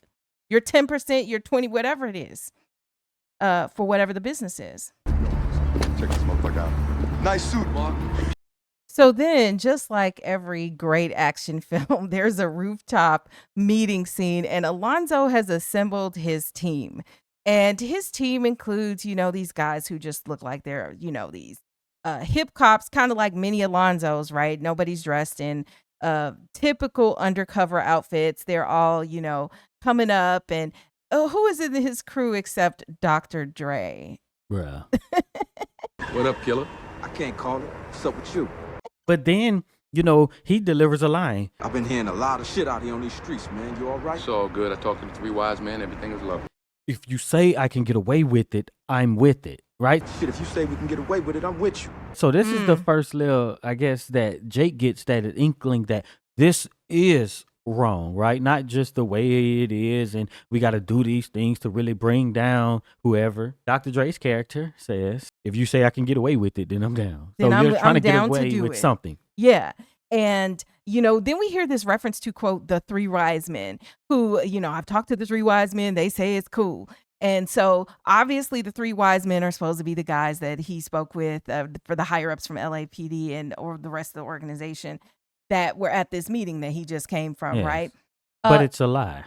Mm-hmm. He basically told them that he just had the cash in an account, right, from somebody before. So it's not a real account. So I guess that's a good point. That to the guys, it could be like some offshore account he has It the could money be, in, and it could right? be anybody. It didn't say specifically, let's go after whatever or whoever we're going after right now. But oh yeah, I guess that's possible. But what about the timing though? Of now I know I need to do this, and now I'm asking for this warrant, and then and it's Roger, and Roger is his first and whatever. So yeah, Maybe, but I never seen the warrant, so I can't assume what's on the paper. that's true. That is true. Might have been a warrant for somebody somebody different's house, not Roger's house, but that's who they go to. But anyway, so the other thing that happens is that Dr. Dre's character says, I've been hearing a lot of talk on the streets, like, are you okay? To Alonzo. Because so everybody knows, Roger knows, the three wise men know, like the word is on the streets that Alonzo is in trouble, and he keeps trying to downplay it, But another thing that the question that Dr. Dre's character has is, who is Jake? Who the fuck is this? Jake Hoyt, it's my first day in the unit. I'm from Valley Patrol. Why are you here? Why are you in on this? Man, why the fuck is he in on this? Gotta get his cherry pop sometime. Yet another clue that this isn't on the up and up, because, if it was, what would be the problem with having the new guy there, even to observe at some point? You know what I'm saying? So, he's questioning that. And then he tells Jake, like, stay out of my way. Look, man, stay the fuck out of my way, all right? It's just for the big dogs. And then We get this all the time in movies, like where you have the seasoned vets and the new guy, and then the seasoned vet is telling the new guy, get out my way, and why he's here, and all of this, like, it's used over and over and over and over in movies. yes, quite the trope. It's all good, legit. Signed by the judge, okay? Thanks to the Sandman. And so as they're ready to leave, Alonzo's like, hey, safety first, let's gear up and whatever, so that we can go home to our wives and our girlfriends and whatever. And that if the person gives them any trouble, they're giving them lead. He gives us shit, boom, we're giving him lead. So in other words, we're not even giving any grace. If it's any problems, we just gonna kill them. That's basically the instruction that's given. Let's suit up, ladies. Time to punch in. So they all show up at Roger's place, and I guess it's supposed to be them executing their warrant. Freeze up! Down the floor! And, they get into this conversation. The first thing that Roger said is, what are you clowns doing here? What are you clowns doing here? He doesn't seem to be that bothered by what's going on, and he looks at Jake and says, do you know what you're doing, son? Do you know what you're doing, son? Because he hasn't even seen that Alonzo is in the room. So he's feeling like, oh, they're coming unbeknownst to Alonzo. And then Really? Alonzo reveals himself. I don't know about that one. You don't think so? No, I think he knows that this is going on, but you're a part of something that you shouldn't be a part of. Because he knows that Jake is with Alonzo for that day. Alonzo's gonna have you all's ass. What's up, Roger? Right? So if he's there. But what it all comes down to is that Alonzo is making it seem like he's forced to do this, and it's not him because he's in with the Russians that he has to do this. Bad news, dog. Had lunch with the wise men today. They said you got to render under Caesar. Because he told the so-called wise men that, hey, I got a guy, and basically this is the guy. Mm-hmm. So he's telling Roger, don't worry about it. I got your back, and all of this. I got your back, bro. I promise you never have to go back to prison. And, you don't have to worry, but, it's it's above me now. Nothing I can do about it, you know? They're making me do it. I'm just a lowly civil servant. You're their bitch. Yeah, I mean, and this is how the manipulators roll, right? He's telling everybody else something different to kind of try to get the heat off of himself. Hey, look, I can't do anything about it. The people, the higher ups, like you said, it's above me now. You know, the higher ups have said that you got to pay your tax. Yes. You got to render unto Caesar. And they are not even the ones who want the money. You know, Alonzo wants the money to get himself out of trouble. Yeah, and he's talking about artists is artists. But he tries to tell Roger, I got your back. But that's what Roger told him when they first went to Roger.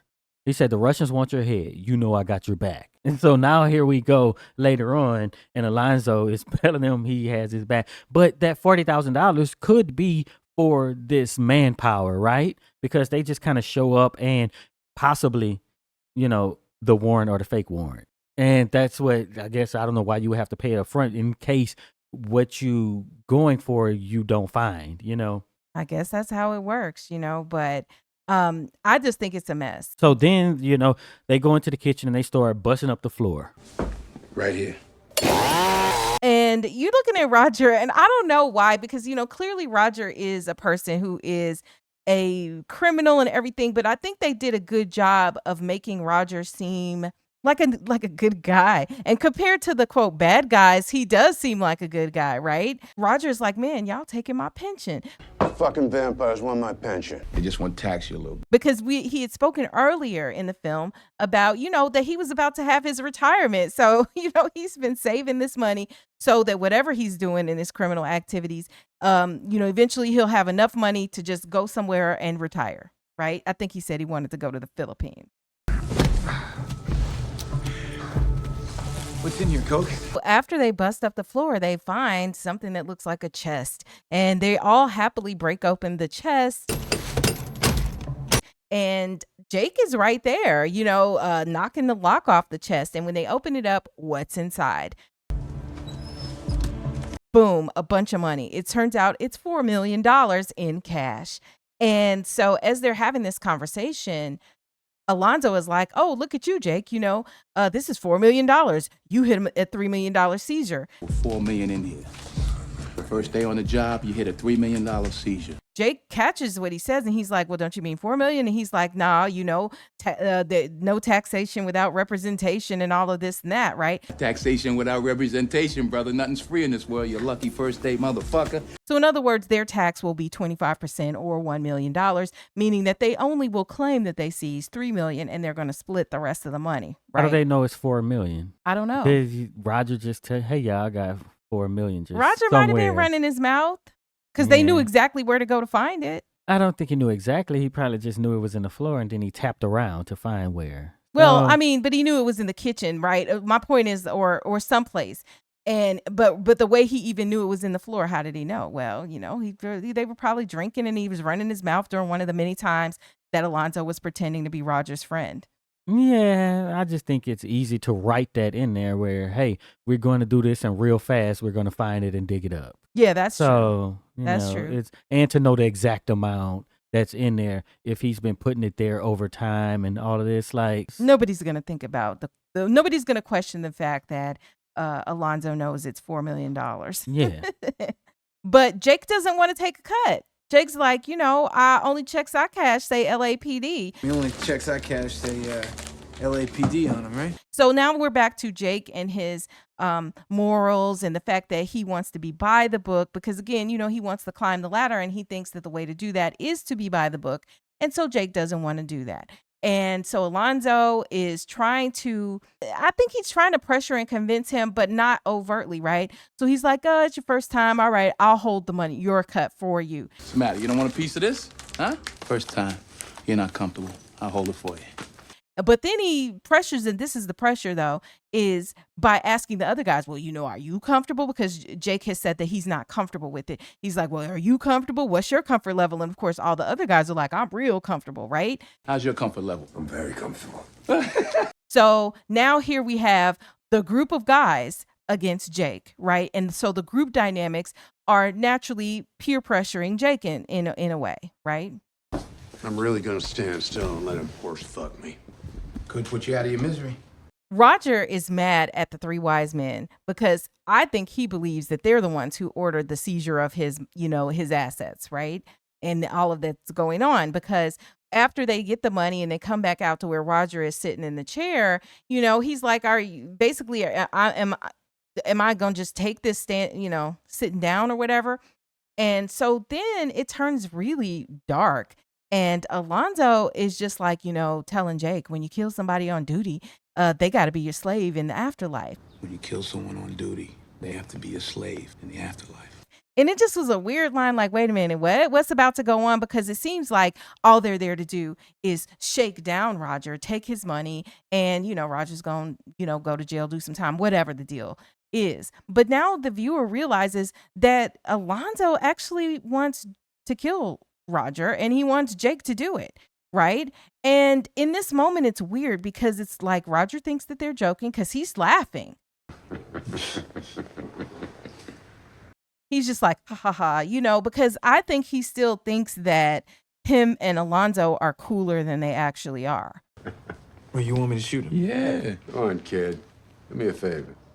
They really did a great job with the cinematography in this moment because there's this like shade that's over Alonzo's face. So you can see his eyes, but the rest of his face is kind of obscured in the moment when he's telling Jake, shoot him. Hey, close the blinds. And so, of course, Jake is not going to do it. And Jake plays it like he's going to do it. And he's like, bang. And, then him and Roger laugh. All right, I'll shoot him. Go.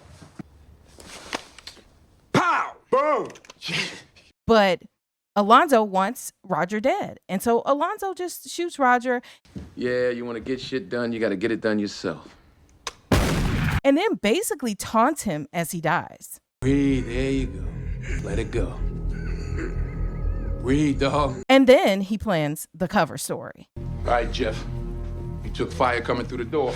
So basically the plan is that Alonzo's explaining what happens. One of the guys comes in first. He takes fire. So Alonzo's trying to cover it up. So basically the guy who took the fire is going to have to get shot in his vest.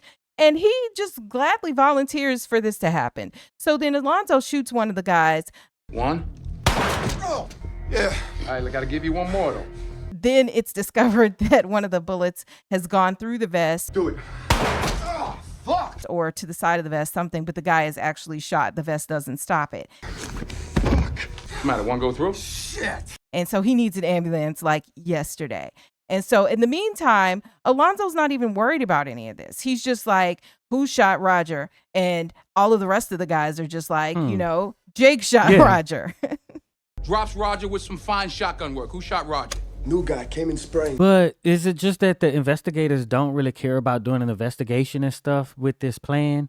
Because, the plan is, what he explained, came in, shot him, right? So who dug up the floor and stuff? After y'all killed the suspect, then you started digging up the floor at the scene of this officer-involved shooting and then pulled all this money out while the other officers were on the way after you called it in, right? And do they only test officers after they've been killed or something, whether or not they have been taking drugs, and they won't test you if you've been involved in an officer-involved shooting? Yeah. It's not what you know, it's what you can prove, okay? Here's a scenario. I mean, it's just so much going on in this scene and so many questions and stuff that doesn't really make sense if you think about it. Especially the part about the whole floor. Like, when did y'all have time to dig up the floor and the money to be exposed? And I mean, I guess y'all took y'all's cutout to your car or whatever, but because I don't think they were expecting the rest of this to happen, which means that it just is stupid the way that Alonzo was planning it, from the get-go, because how was that all going to ever make sense? Well, I think he did plan that to happen, right? That he planned to kill him, but why would you plan to kill him after and then say that the story is that, you took fire when you came in? Yeah, well, maybe he's just not that good. He's just desperate at this point, So Jake is like, I didn't shoot him though, You're gonna get a Medal of Valor for this. I didn't shoot him. Lonzo's like, hey, a room full of cops say you did, so that means you did, basically. A room full of cops said you did. Alonzo makes a threat at Jake when he clearly is just not going to cooperate. A Los Angeles Police Department narcotics officer was killed today. And so at this point, Alonzo's holding a gun on Jake. Jake is so good, he disarms Alonzo. And then Jake has Alonzo at gunpoint, and then the rest of the crew are pointing the guns at Jake. So That is the second time you pointed a gun at me. There will not be a third. I don't know. They have a word for that. Somebody in the comments, let us know what is that. That's like, there's some word for when you got the gun on somebody and all the other people have guns on you. I don't know, a three. I don't know, not a 3-card Monty. Some type of phrase for that setup. But that's what happened in the moment. And Alonzo continues to try to manipulate Jake, though. Sometimes we gotta take this shit all away. It's not like we do this every day, all right? It's just the nature of the business. With this gun on him, he's like, "Oh, where are you for transferring to the other guys?" Trying to appeal to Jake's desire for career promotion. Hey, Mark, where you transferring to? SIS. SIS. Detective. Yeah, all of that, and you've been smoking dust, bro. Yeah, but he's like, when it don't look like the career promotion part works, he's like, "Well, look, bottom line is I've been planning this all week, so boom." You've been planning this all day? I've been planning it all week, son. There it is. Alonzo confesses that everything he's done this whole day and even before this, the whole reason he called Jake to come to his team was for the setup, right? And so I'll make, sure your blood gets to the lab. So, we know that earlier in the day, he had him smoking drugs. He had him doing all kind of stuff, which would call into question Jake in the situation. Jake doesn't want to get into trouble. And so, yeah. Yeah. So, but does he decide how the investigators investigate? Maybe, maybe not, right? Because whether they actually turn a blind eye to things routinely, right? Because it could be, all right, we're not going to check these things because, these cops say it's so it's so. But then when you appeal to like a person's sensibilities in that moment, because the moment his options are pretty bad, Jake's are like either you're a hero, right? Because you've taken down this criminal and, you're a rookie and on your first day out, you go and you shoot somebody, but it was for the greater good. That'll be the perception. Or you're this, essentially be perceived as this dirty cop that's going to make the news and be embarrassed when you got PCP in your system and all of that. So in that moment, I think his back was against the wall and Jake decides he's not going to, do anything. Where were you, Alonzo, when he was smoking dust?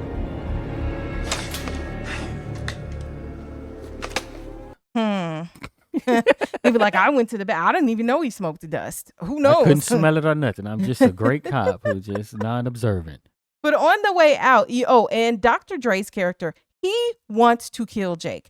And I think it's funny because, like, he wasn't going to take any chances. He really didn't want to be involved with Jake. But clearly, Alonzo's guys trust Alonzo 100%. Because, like, you got to trust a person 100% to let them shoot you. Let's just keep that real. And they're all like, okay, but we trust Alonzo's judgment. I don't know why. Because Alonzo is...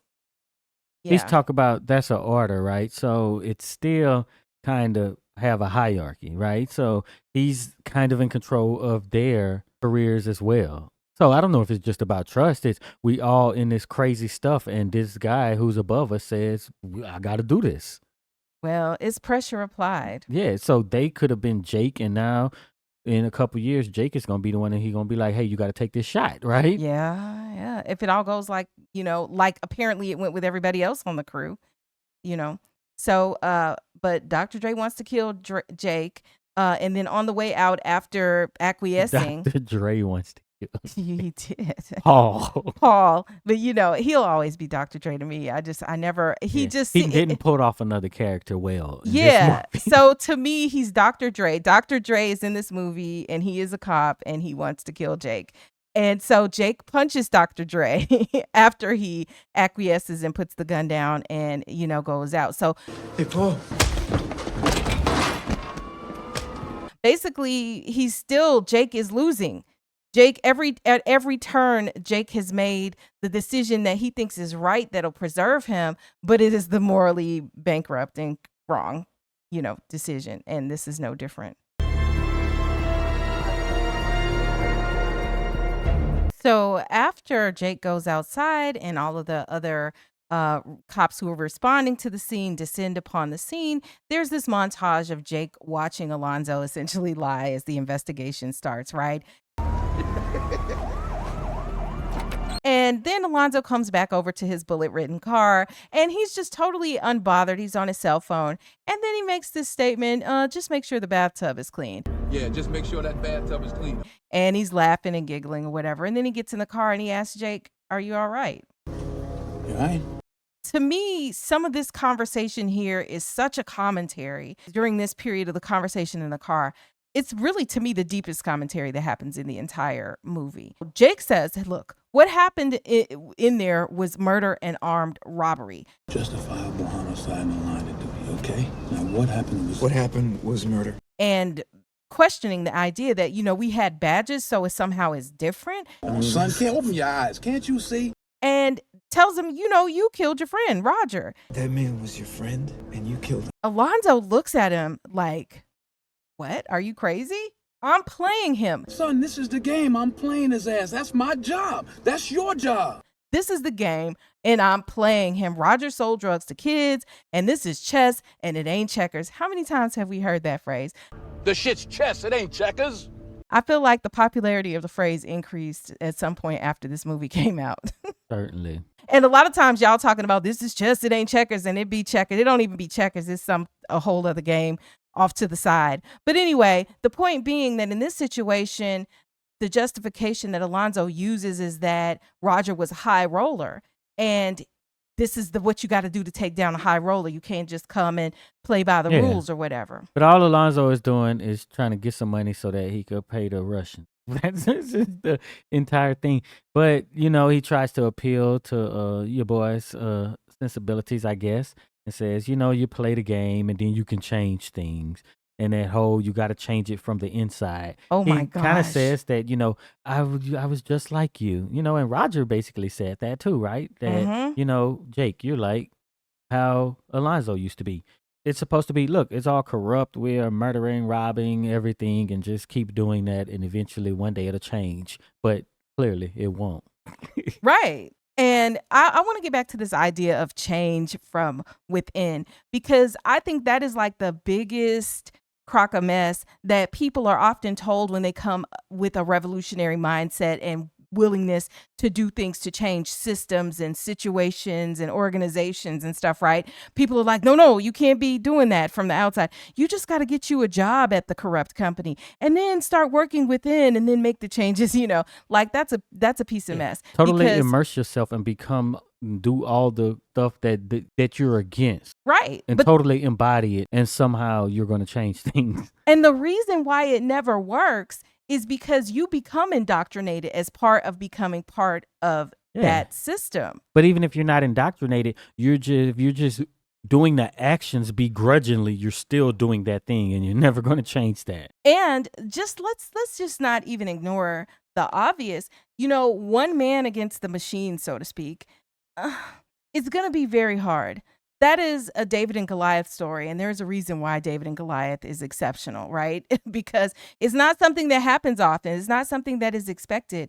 Now, does it mean you shouldn't go up against them? Well, I think it's more David and Goliath, like as far as you going against the machine, thinking that you as the one person can go inside of the organization and somehow affect change. Because when you start changing stuff up, that's when you're going to get cut off at the ankles. David was on the other side. Yeah, David was outside. Yeah, he wasn't a part of, Goliath's crew. He had his own on the other side. But like, what a mess. Yeah, but so it would be the same as, okay, if you want to get rid of drug dealers and stuff, just go become a drug dealer and change it from the inside. Then people will stop selling dope eventually. Yeah, no. Right? We know that this isn't. But that's not what he was preaching. Mm-hmm. So, I mean, of course, he's only saying this to continue to manipulate. But another statement that Alonzo makes in his plea, the sooner you match what's in your head with what's going on in the real world, basically, the better off you're going to be. So he's pointing to the fact that, there's this conflict there. There's the part where Jake knows everything that's happening is wrong, but then the real world is, being wrong, and there's this conflict between what he thinks should be and what actually is. But all Alonzo's really telling him in so many words, in fancy words, is just go with the flow, and then you'll feel better, right? Don't worry about how, what's in your head. Just accept how things are and do that. And I think in life, a lot of people do that, right? Because it's just easier. and he also points to his crew. Hey, take this money. Take the money because the guys will feel better. But Jake does finally say, look, I can't do this. Like, I'll go back to the valley. So he gives up the dream in a way at one point in the car, or at least seems like he might. But it all ends with Alonzo basically being like, hey, look, come on down. Talk to my guy at the precinct or whatever, who's going to walk you through what you need to say. And all of this will be okay because I know you're scared. And that's essentially what starts to happen. So then comes one of the pivotal scenes of the film where it is all being revealed what is really going on. So it's nightfall and they pull up to the house of this supposed informant, and Alonzo goes into the trunk and he pulls out like a CD player and a blender and claims that he's taking care of the community and the family. He's like, I do community service. Bring him some food, stuff like that. Believe it or not, I do try to do some good in the community. And so they take the blender inside. I'm like, where do you get this stuff that's in the back? It's just as he shakes people down throughout the day, in his trunk, he has these random items. You see Jake looking around like, okay, what the heck is going on? It's clearly also an unfriendly situation for Jake. It's not like people are looking at Jake like they were when he went to the jungle and it was all cool. People were boldly like, I don't care who you are. Basically, you don't belong here. Alonzo claims that he's going to the bathroom and he'll be right back. And he leaves Jake with these guys and they're sitting there like, hey, join our card game, and start talking to him and everything. I'm going to go to the head, okay? I'm going to be 2 seconds. We roll. And then at one point, the guy's like, let me see your gun. Mr. Cueta right there. And then he pulls out his own gun or whatever. And it just is like a whole mess. And never give up your gun. Okay. Like this one here? Whew. Damn. It is revealed that Alonzo is dirty. The guys sitting there at the table begin to tell Jake the entire story. We've all been dying to know this whole time. Last week in Vegas. And so basically Alonzo beat a Russian to death, and it turns out that Russian was an important person. Some Russian starts talking shit. Alonzo, he just beat his ass to death. And so now as a result, Alonzo owes $1 million to the Russians. Alonzo, he's into the Russians for $1 million. And he has until tonight, midnight, to pay up. Downtown with the cash by midnight, and not a minute after, he's dead. And that the word on the street was, nobody thought he could get the cash. They talked about how he shook down Roger and stuff like that, but he has until midnight to get that money where it needs to be in order to save his own life because the crew is waiting. This is the word that's on the street that's coming from these guys. Yeah, and I wonder if it's true, but if that's the case that, he just beat up some Russian, like, why couldn't they come up with a better backstory of why he owed the Russians with all of the, corruption and stuff that he's involved in? Well, and if he was so important, why would $1 million be like the and it's amount just over? Why would he owe? Like, if he was that important, it wouldn't even be like, oh, you can pay money and not die. Like, they would have just, I would have thought that, this would be one of those situations. Because, if you think about other supposed organized crime and, probably some of the most common that we've seen, at least on film, would be like, mobsters, Italian mobsters or something like that, right? Would they kill somebody and then be like, just pay us some money for what you did? Or would they go and kill you? So I don't know. That's a little weird to me. So the money that Jake refused to take from Roger seems to be the money for his head. He said, you won't take it? I'm going to use it to pay these people to off you. It is clearly escalating, and Jake realizes that he is in trouble. Jake realizing he's in trouble, tries to, swing, and it turns into a fight.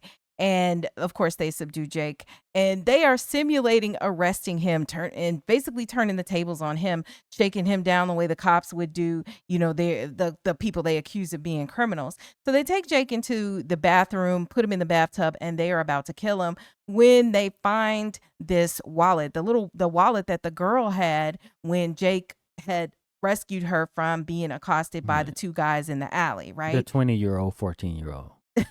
Yes. Let me get his money first. It turns out that this girl is the cousin of Smiley, the guy who is about to blow his head off. Is that your little cousin or what, eh? What saves him is that he claims to have saved the girl from being assaulted. I saw these two fucking drug addicts attacking her, and I stopped them in. And so Smiley calls his cousin and verifies this story. Tell me what happened, okay? Don't bullshit me. This cop came.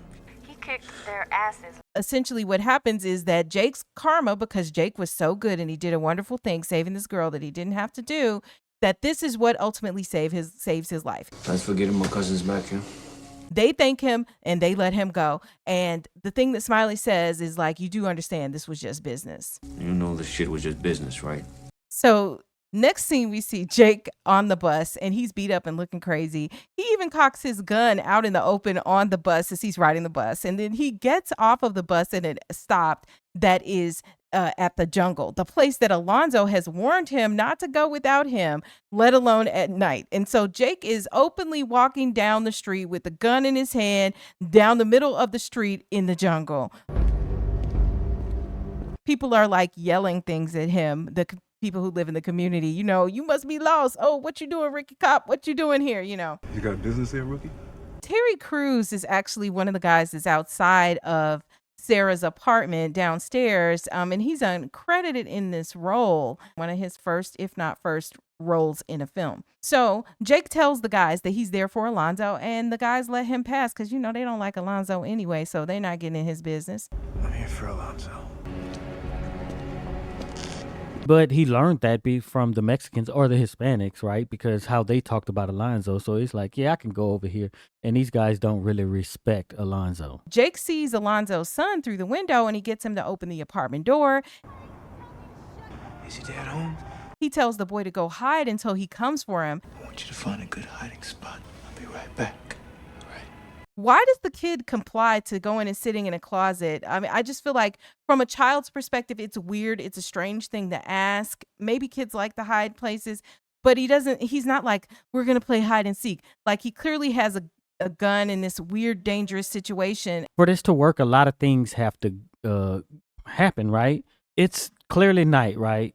They had their arrest and shooting, whatever, earlier. Right. Nobody had to go to the station or nothing. They just continue on with their day like nothing happened, right? Right. So that's how we get to this point. Like, but if there was an officer involved shooting this big bust, why do they just go on about their business to even get to this point? And that would be very odd. Oh, this guy was involved in officer involved shooting. Next thing you know, he wind up dead over here in wherever he is. Jake never shows back at the precinct or anything. Yeah. And he's been riding around with Alonzo. So how does Alonzo explain that when they're waiting for him to come, since they claim that he's the one who shot Roger? Yeah, and nobody questioned, nobody, not even just, hey, go sit over here, or they just, it's just done, right? Jake, knows that Alonzo and Sarah are in the bedroom. And so he, has his gun out and everything, and he's walking down and he can hear Alonzo through the door saying, everything's all right, baby. It's all good, And then Jake busts into this bedroom where Alonzo and Sarah are. You against the wall. She's like butt naked on the bed, and then Alonzo is fully dressed in it. It just is weird. It's like, okay, you're in big trouble. He's clearly getting prepared to take the money to the Russians because he's got his bag and, the money or whatever. And she's butt naked or almost butt naked on the bed. And so, of course, always having the lie ready to be told, Alonzo is like, congratulations, Jake, you passed the test. Congratulations, son. You passed the test. You're a knock. You're in. Jake is like, take the money and put it in the bag. Take the money and put it in that bag. So Jake is now still like, he's in super cop mode at this point. He's going to take down the entire regime in LAPD. And that's like what the movie gives. You got white savior, right? You have this black cop who is treating the hood and everything bad. And here comes the white cop to save the day. The good cop. You're not going to make it. Okay. So Jake disarms Alonzo. And my question is, at this point, is Jake planning to kill Alonzo, or is he planning to take him in? I think he's planning to take him in. He's like, all right, well, I'm done with this, because he tried to kill me. And the only thing, that's all he knows. It's weird because Alonzo starts talking the same stuff he said before. It's not what you know, it's what you can prove, right? He had said that at the scene of Roger's death. It's not what you know, it's what you can prove, okay? Here's a scenario. And now he's repeating it again. It's not what you know, it's what you can prove. And I feel like he was trying to say that Jake was going to kill him. But, I don't think Jake was actually going to kill him or try to kill him in this moment. I think Jake was going to take him in and, that and make it all right because, you know, Jake is being super cop right now. Go to the comments and let us know if you think Jake was going to kill him or do you think Jake was planning to take him in. But anyway, it doesn't matter. He doesn't get the chance because Alonzo distracts Jake and throws something in his eyes. And then it's like he's got this shotgun rigged under the bed and the chase is on. He's able to shoot the shot. He like, where's your evidence, huh? It's right there. Bruh. Denzel turns into like the quintessential action hero. Yeah, and then you gotta have your shootout chase scene, you know, right before the end of the movie, you know, where they get together. And then this is a little different because the villain isn't the villain the entire film, right? But then the villain meets up with the hero, and then the villain got to explain everything that happened to the Yeah. It gets explained along the way by various people in this movie. Meanwhile, Sarah is just taking the time to put on her robe, not knowing exactly where her child is in the middle of the shootout. She's got like, I don't have any clothes on. Let me put my robe on so that I can. And then she gets up and she tells Jake where Alonzo is. So before they're all good, you know what's going on, right? They're in a room together. He got all this money, the weapons and everything, and about to go pay off the Russians, I presume. And she's cool with it. But then soon as Jake is like, yo, show me your hands. Where did he go? Where is he? The window. Yeah, out the window. You know what I'm saying? It's kind of like she turns to the good side. Yeah, because, you know, like you didn't endanger my child's life. But we do learn a couple things. One, Alonzo says, remember that fool in the wheelchair? You know how he got there or whatever. So You remember that fool in the wheelchair? How you think he got there? he insinuates, I think his name was Blue, the one played by Snoop Dogg, that he's the one who put him in the wheelchair. We already knew he was like a dirty guy. He lies, though. Yeah. So I don't know. He could just be saying stuff. Maybe he put him there. Maybe he didn't. Because he just, I mean, that Alonzo has a mouthpiece on him. He's always got something to say and trying to misdirect and do everything else. He couldn't talk his way out of this with the Russians, though. No, he couldn't. But then we also get another interaction between Alonzo and his son, right? And he's speaking Spanish to the kid again because there's this scene where Jake is trying to get the son to come to him and Alonzo's trying to get his son to come to him. No, mío. Ese cucuye te va a pegar. And again, according to Cora, Alonzo is telling him, don't cry, son. Come over here, listen to your father. And he's also saying that he's a bad guy. He's the boogeyman. He's going to hit you. He wants to beat your mother. And in all these scenes, you have pictures of the son just all over the apartment. Like every angle of these guys, you're going to see a picture of the son, which is overkill to me. It is. And then, of course, even Alonzo tries to appeal to Jake, like, remember, you know, preserve life above all else.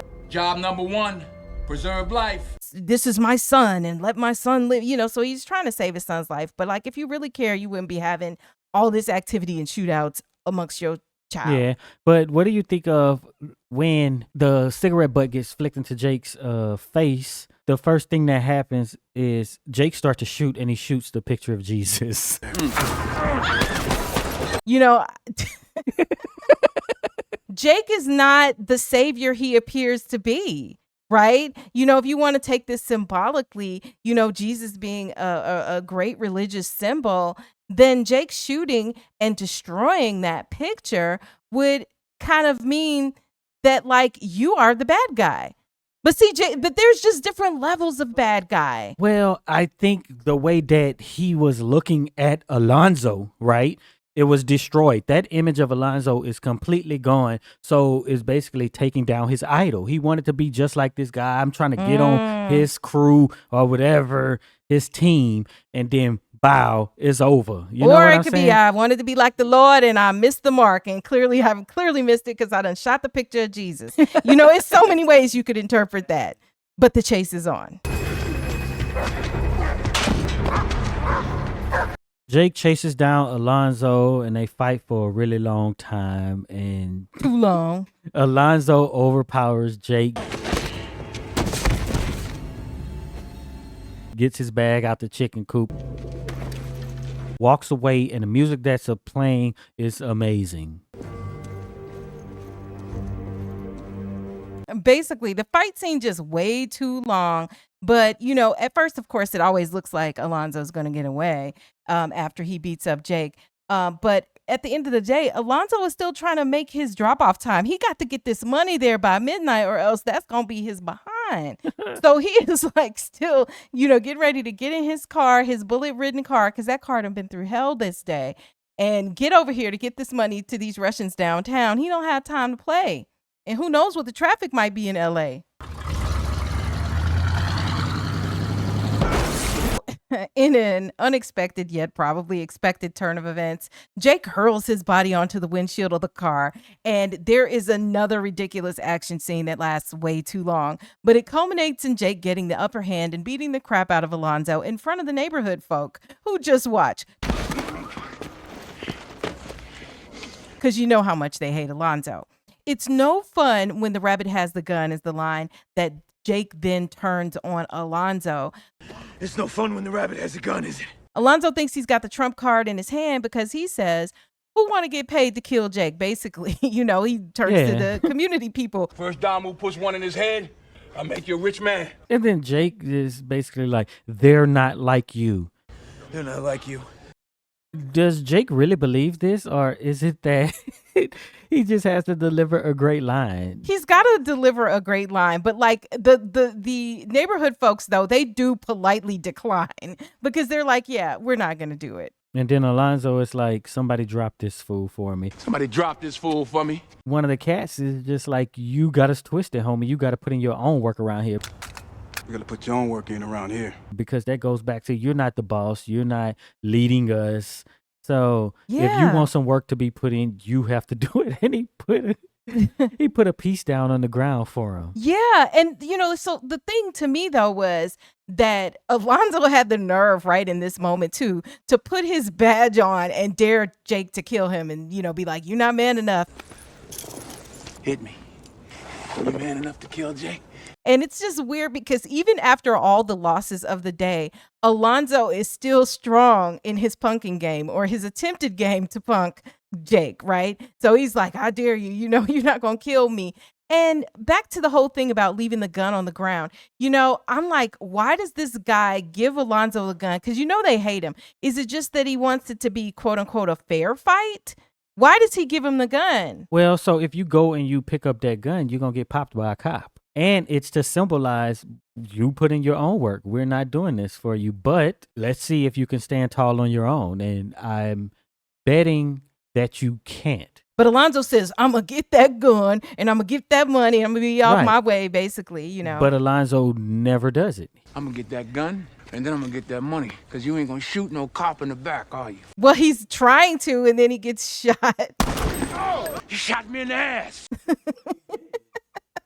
Yeah, so that's exactly why he put that gun there. He never gets the gun and he just gets shot. Alonzo is committed. There is nothing that's going to stop Alonzo. It's like nothing, no amount of reason, no amount of anything. Maybe he's motivated by his desire to save his own life. And he's like thinking as the moments are clicking down to him, or as the moments are ticking down to him, getting to the Russians in time so he can give them this money. But he's just like, no, I need that money, Jake. And he's just like, look, you're not going to kill me. But he does shoot him. And then Jake is like grown, his super cop balls.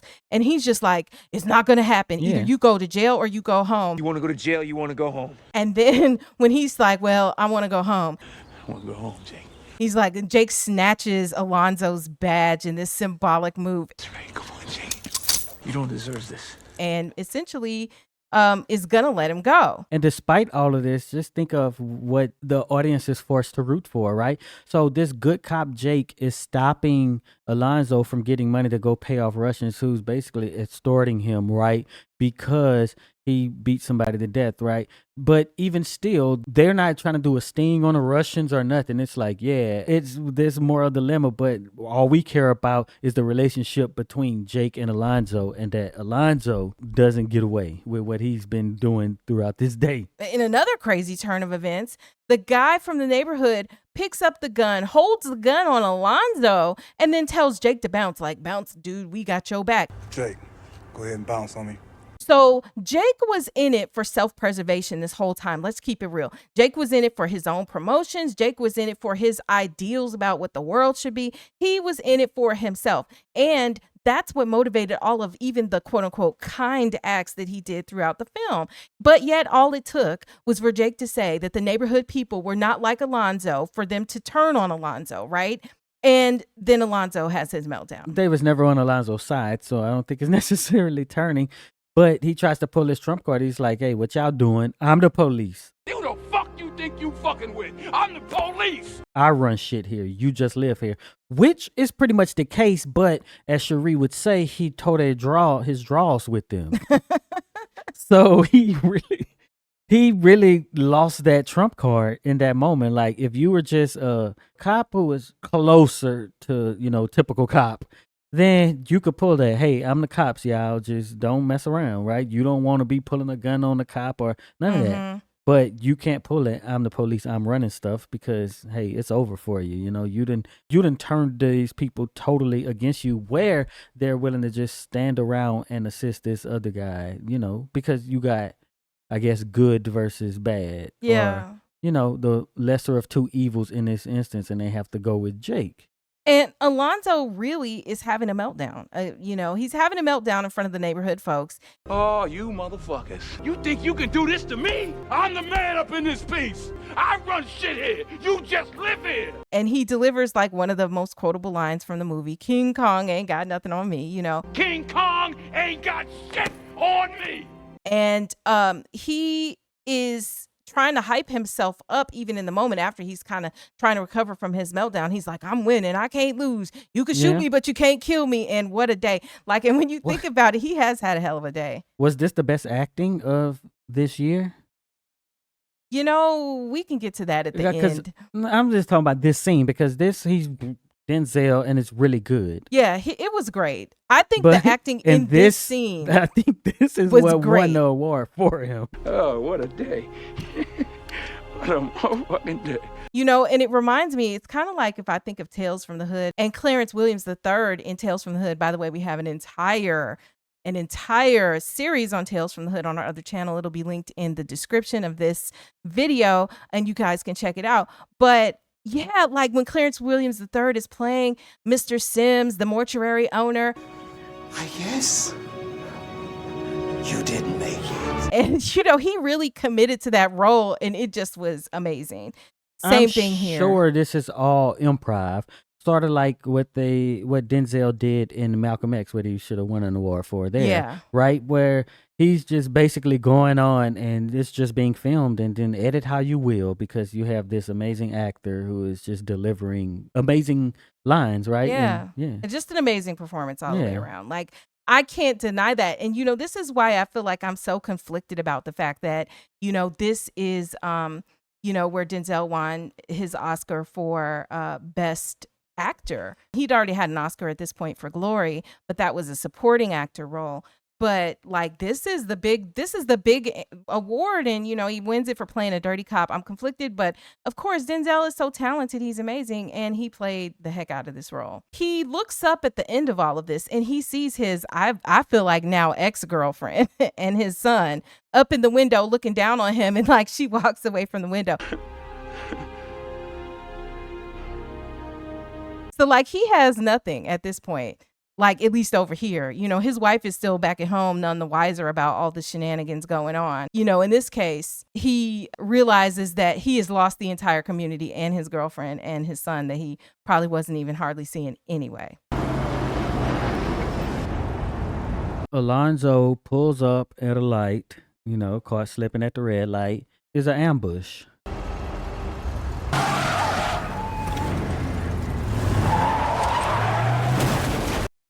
And that's all there is to it. The Russians are super sleuths. They knew exactly where he would be, when he would be there.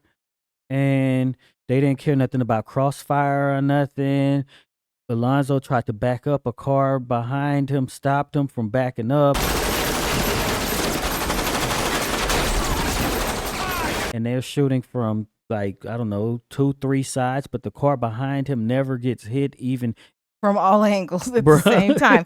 They never hit each other with friendly fire. I mean, it's just amazing how they do him.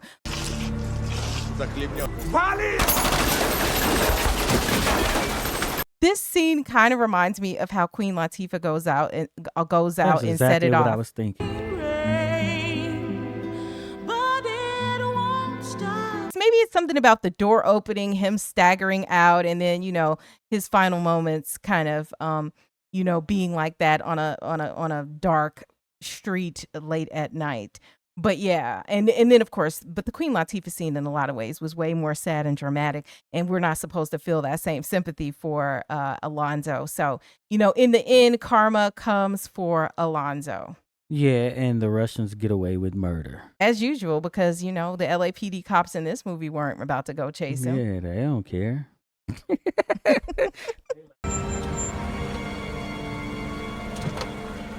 So Jake pulls up at home, all scathed from his first day at work, and he's going inside, but he's made it, right? He wins at the end of all of this. Alonzo is dead and Jake wins, and he goes into his house. I got to wonder what his wife, who was so optimistic about what his first day would be, says when he walks in.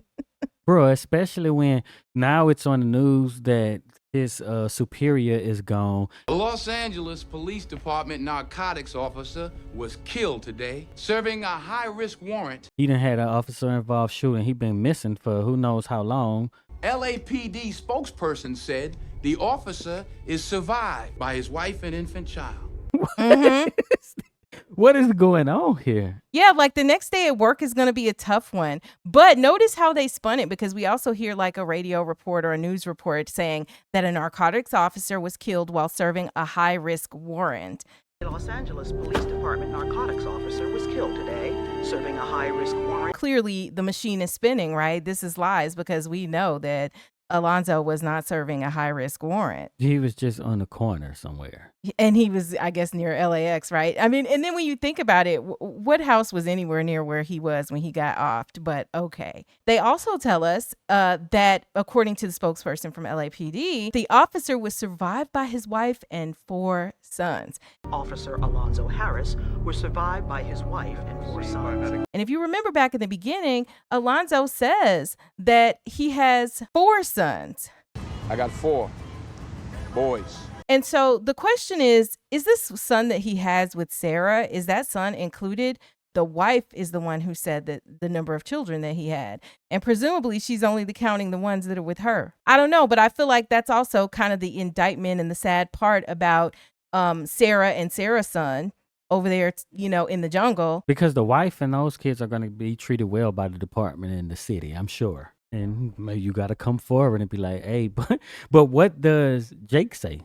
Does Jake reveal all this stuff? Because Jake knows that's his son. I don't know about the ending of this movie. It just leaves so much like for me to just make up what because happened. The day after, like there's too many problems. Like does Jake even get to continue being a cop? Does Jake want to continue? Yeah. After this, like it's just up in the air. You should have showed me the scene where he's just handing in his badge or whatever and just walking away or something. Or something. But like his car. The car he's driving, man, he should have took that money, bro. Go to the comments and let us know. Should Jake have just taken that money and then quit the force like the next day or something crazy? And you touched on it earlier, but I do think that as we kind of wrap up this discussion, first of all, it was directed by Antoine Fuqua. And we mentioned that earlier in the beginning, but he I think, did a pretty good job as a director. But should Denzel have won an Oscar for this movie, which ultimately, in a lot of ways, could be said to be kind of like this white savior film? But I'm not going to say no because Denzel is good, right? It's just that it's kind of a white savior. It's not just that he's a crooked cop. It's that, the good cop is the white one and all the other stuff that's wrapped up in it that would make certain people be like, yeah, let's reward somebody for how the movie can be interpreted. And I don't think, it's not our goal to just try to interject race into everything. But I don't think that we could ignore race here because we had all of these different ethnic communities and stuff that were being affected. And then you have people in positions of authority, right? You have the 3 wise men. None of them are black or even brown, right? You have Alonzo, who happens to be black. You have Jake, who is a white cop. You have the Latinos, you have the black folks from the community, and you have different classes of people too. You have poor people, people who are more middle class or working class. So you have a whole lot going on. So, and Jake himself wasn't like a lot happened. Jake saved the Hispanic girl, right, from rape. Mm-hmm. When the black cop didn't want to do anything, right, he basically saved the black cop's own son from him. From himself. Yeah. So it's all of that's wrapped up in, everybody was bad. All the Hispanics were bad. But then it was like, oh, this one good white cop done saved the Hispanic girl. In the jungles, you got some redemption, I guess, with them. Well, and like you said, the portrayal of all of the Hispanics, most of the blacks and the people who are poor in the hood is like that they're bad. Yeah. And the hood had to unite behind the white cop because that's really the only way to really stand up against the black cop is if you got this one white guy, an entire hood of people, right? That is just so bad no one would go there, but this white cop can. Right? He could go there, show up. I'm looking for Alonzo. Come on in and save us. It presents moral dilemmas. I mean, if we're just going to go try to look at the black and white of it, no pun intended, and in the moral dilemmas, there were just varying degrees of wrongness, right? I don't really see anybody who was just totally good. Because Jake was wrong. Jake made bad decisions and he ceased to be this good, wonderful, moral person when at every time he had the opportunity to do the right thing, he didn't. And he didn't do the right thing and he didn't do it because he was being selfish and he was doing self-preservation. But part of it is when you're back against, nobody is going to believe you. You've been smoking this and that, right? So we're all cops and you're going to say something different. He always has an excuse to do the wrong thing because he can't do the right thing because the right thing isn't going to come out. But then there were moments where the wrong thing was clearly wrong, but his own inner desires is what got him there, like this to even smoke in the first place. All right, well, later in the film, he had to be whipped really bad before he was like, fine, I'll just go back to wherever the heck he came from. Yeah, but just the smoking is questionable. Like, just because he smoked, I should say, oh, he is a bad person. No, right? But the reason that he chose to do it, and he knew that it was wrong, and he knew that it would be against, since you're such a rule follower, but you break whatever rules you want to break in order to achieve whatever goals you have, and that's fine. Yeah, but breaking the rules isn't what make him bad. It's what rules you're breaking. Well, I would back out and say breaking the rules does make you bad if you've taken an oath not to. No matter what those rules are, number one. But sometimes you're forced to take these oaths. And we were just talking about this the other day of, if I'm going to use this app that's required by everybody on the planet to use and I have to agree to use it, then how am I going to have a bank account if I don't agree to this, to be able to do commerce in the United States? It's that sort of thing. I get you, which brings me back to the point of like, how can you be a wholly moral person and you've chosen a job like this? Yeah, but that's different of whether or not he smoked the stuff and it made him bad, right? But that too was part of the guy telling him, well, you can't take bad people off the street the way it's supposed to be done. But did it make him bad or did it just make him wrong, right? It was the wrong decision in that moment to me, by my judgment, based on his own moral if the discussion compass. is whether or not he's wholly good or bad,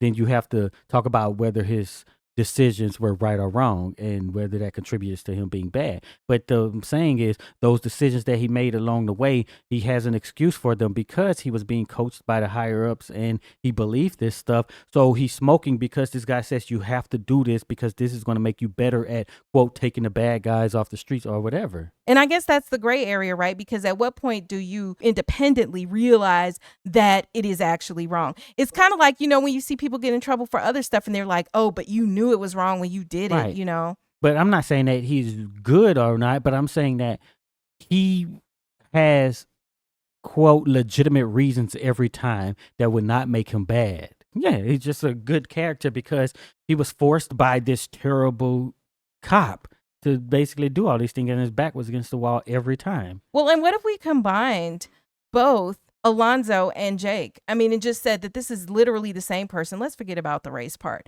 But they're literally the same person, just at different points in their life, right?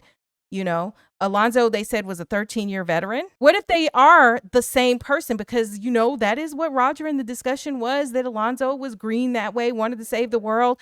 What if they were that person, but this is what it looks like at the end of that, right? Yeah, but the ending doesn't allow. We don't know if he quit or not. He was like, I don't care. I'm going back to patrol and do whatever. What happened to Alonzo earlier in his career is clearly not what happened to Jake. If Alonzo had had that same first day on the job, maybe it would have been different. Yeah, but it just was a crazy day. Yeah, but Jake turned on him too. So he didn't go along. So it's not.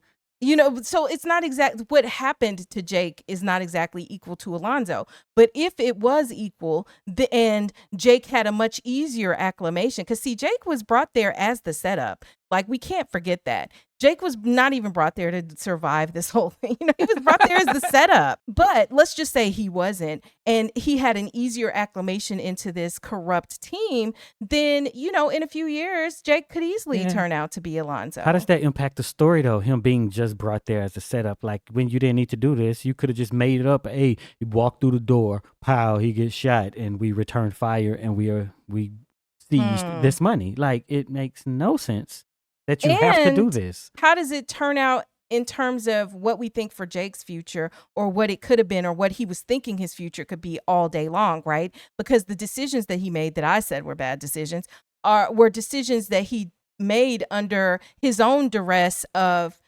wanting to make detective and all of these career aspirations. But at the end of the day, it was never yours. And I think this is a great life lesson, because sometimes we're making decisions based on what we think we're going to get, or what we think we're seeing in terms of our current circumstance. And we're not even at the place we think we are, back to the whole checkers versus chess thing. We're in one predicament, and then we're thinking, oh, well, if I just, get into this multi-level marketing scheme, and if I do this or that, or if I just believe the person who sold me the scam, then I'm entitled to the payoff from it, because that's what I've been promised. Well, back to the plot or Alonzo's decisions. He was told, what we know from the film is, oh, you had an expensive weekend in Vegas. So I'm thinking it was very close to. But what he told Jake was, oh, he's been planning this for a while. So were you planning on paying the Russians back for a while, or were you planning on just taking some money from Roger from a while? Like, where does all this fit into the plot? Is it just a bunch of stuff that's put together? The weekend, bang, something happens. Now, all of a sudden, I got to pay the Russians by this time. When did you have to decide that you was going to bring some so-called rookie on to then use him in the plot to get the money to pay back the Russians? Well, it goes back to all the questions about even his cover story, how it just doesn't make sense. But in the comments, you could let us know if you think it makes perfect sense, and explain to us, lay it out, because I'm willing to listen, because there are parts of this that don't quite fit together, where if you're looking at it as one cohesive story and situation, it doesn't make sense. But it's Academy Award winning, so. It really is. And it is the first video that we have put on our new channel. And we just want to welcome everybody who has decided to join us here on Axiom Amnesia 2.0, where we will be examining films from broader genres. And we just appreciate your presence. We appreciate your comments and stuff like that. If you made it this far, subscribe. But we're going to do like we always do. If you made it this far into this breakdown, type "they're not like you" in the comments, so we know you stuck around. Thank you. And check out one of these videos on the screen right now from our other channels where we cover all the wonderful movies. Be sure to subscribe.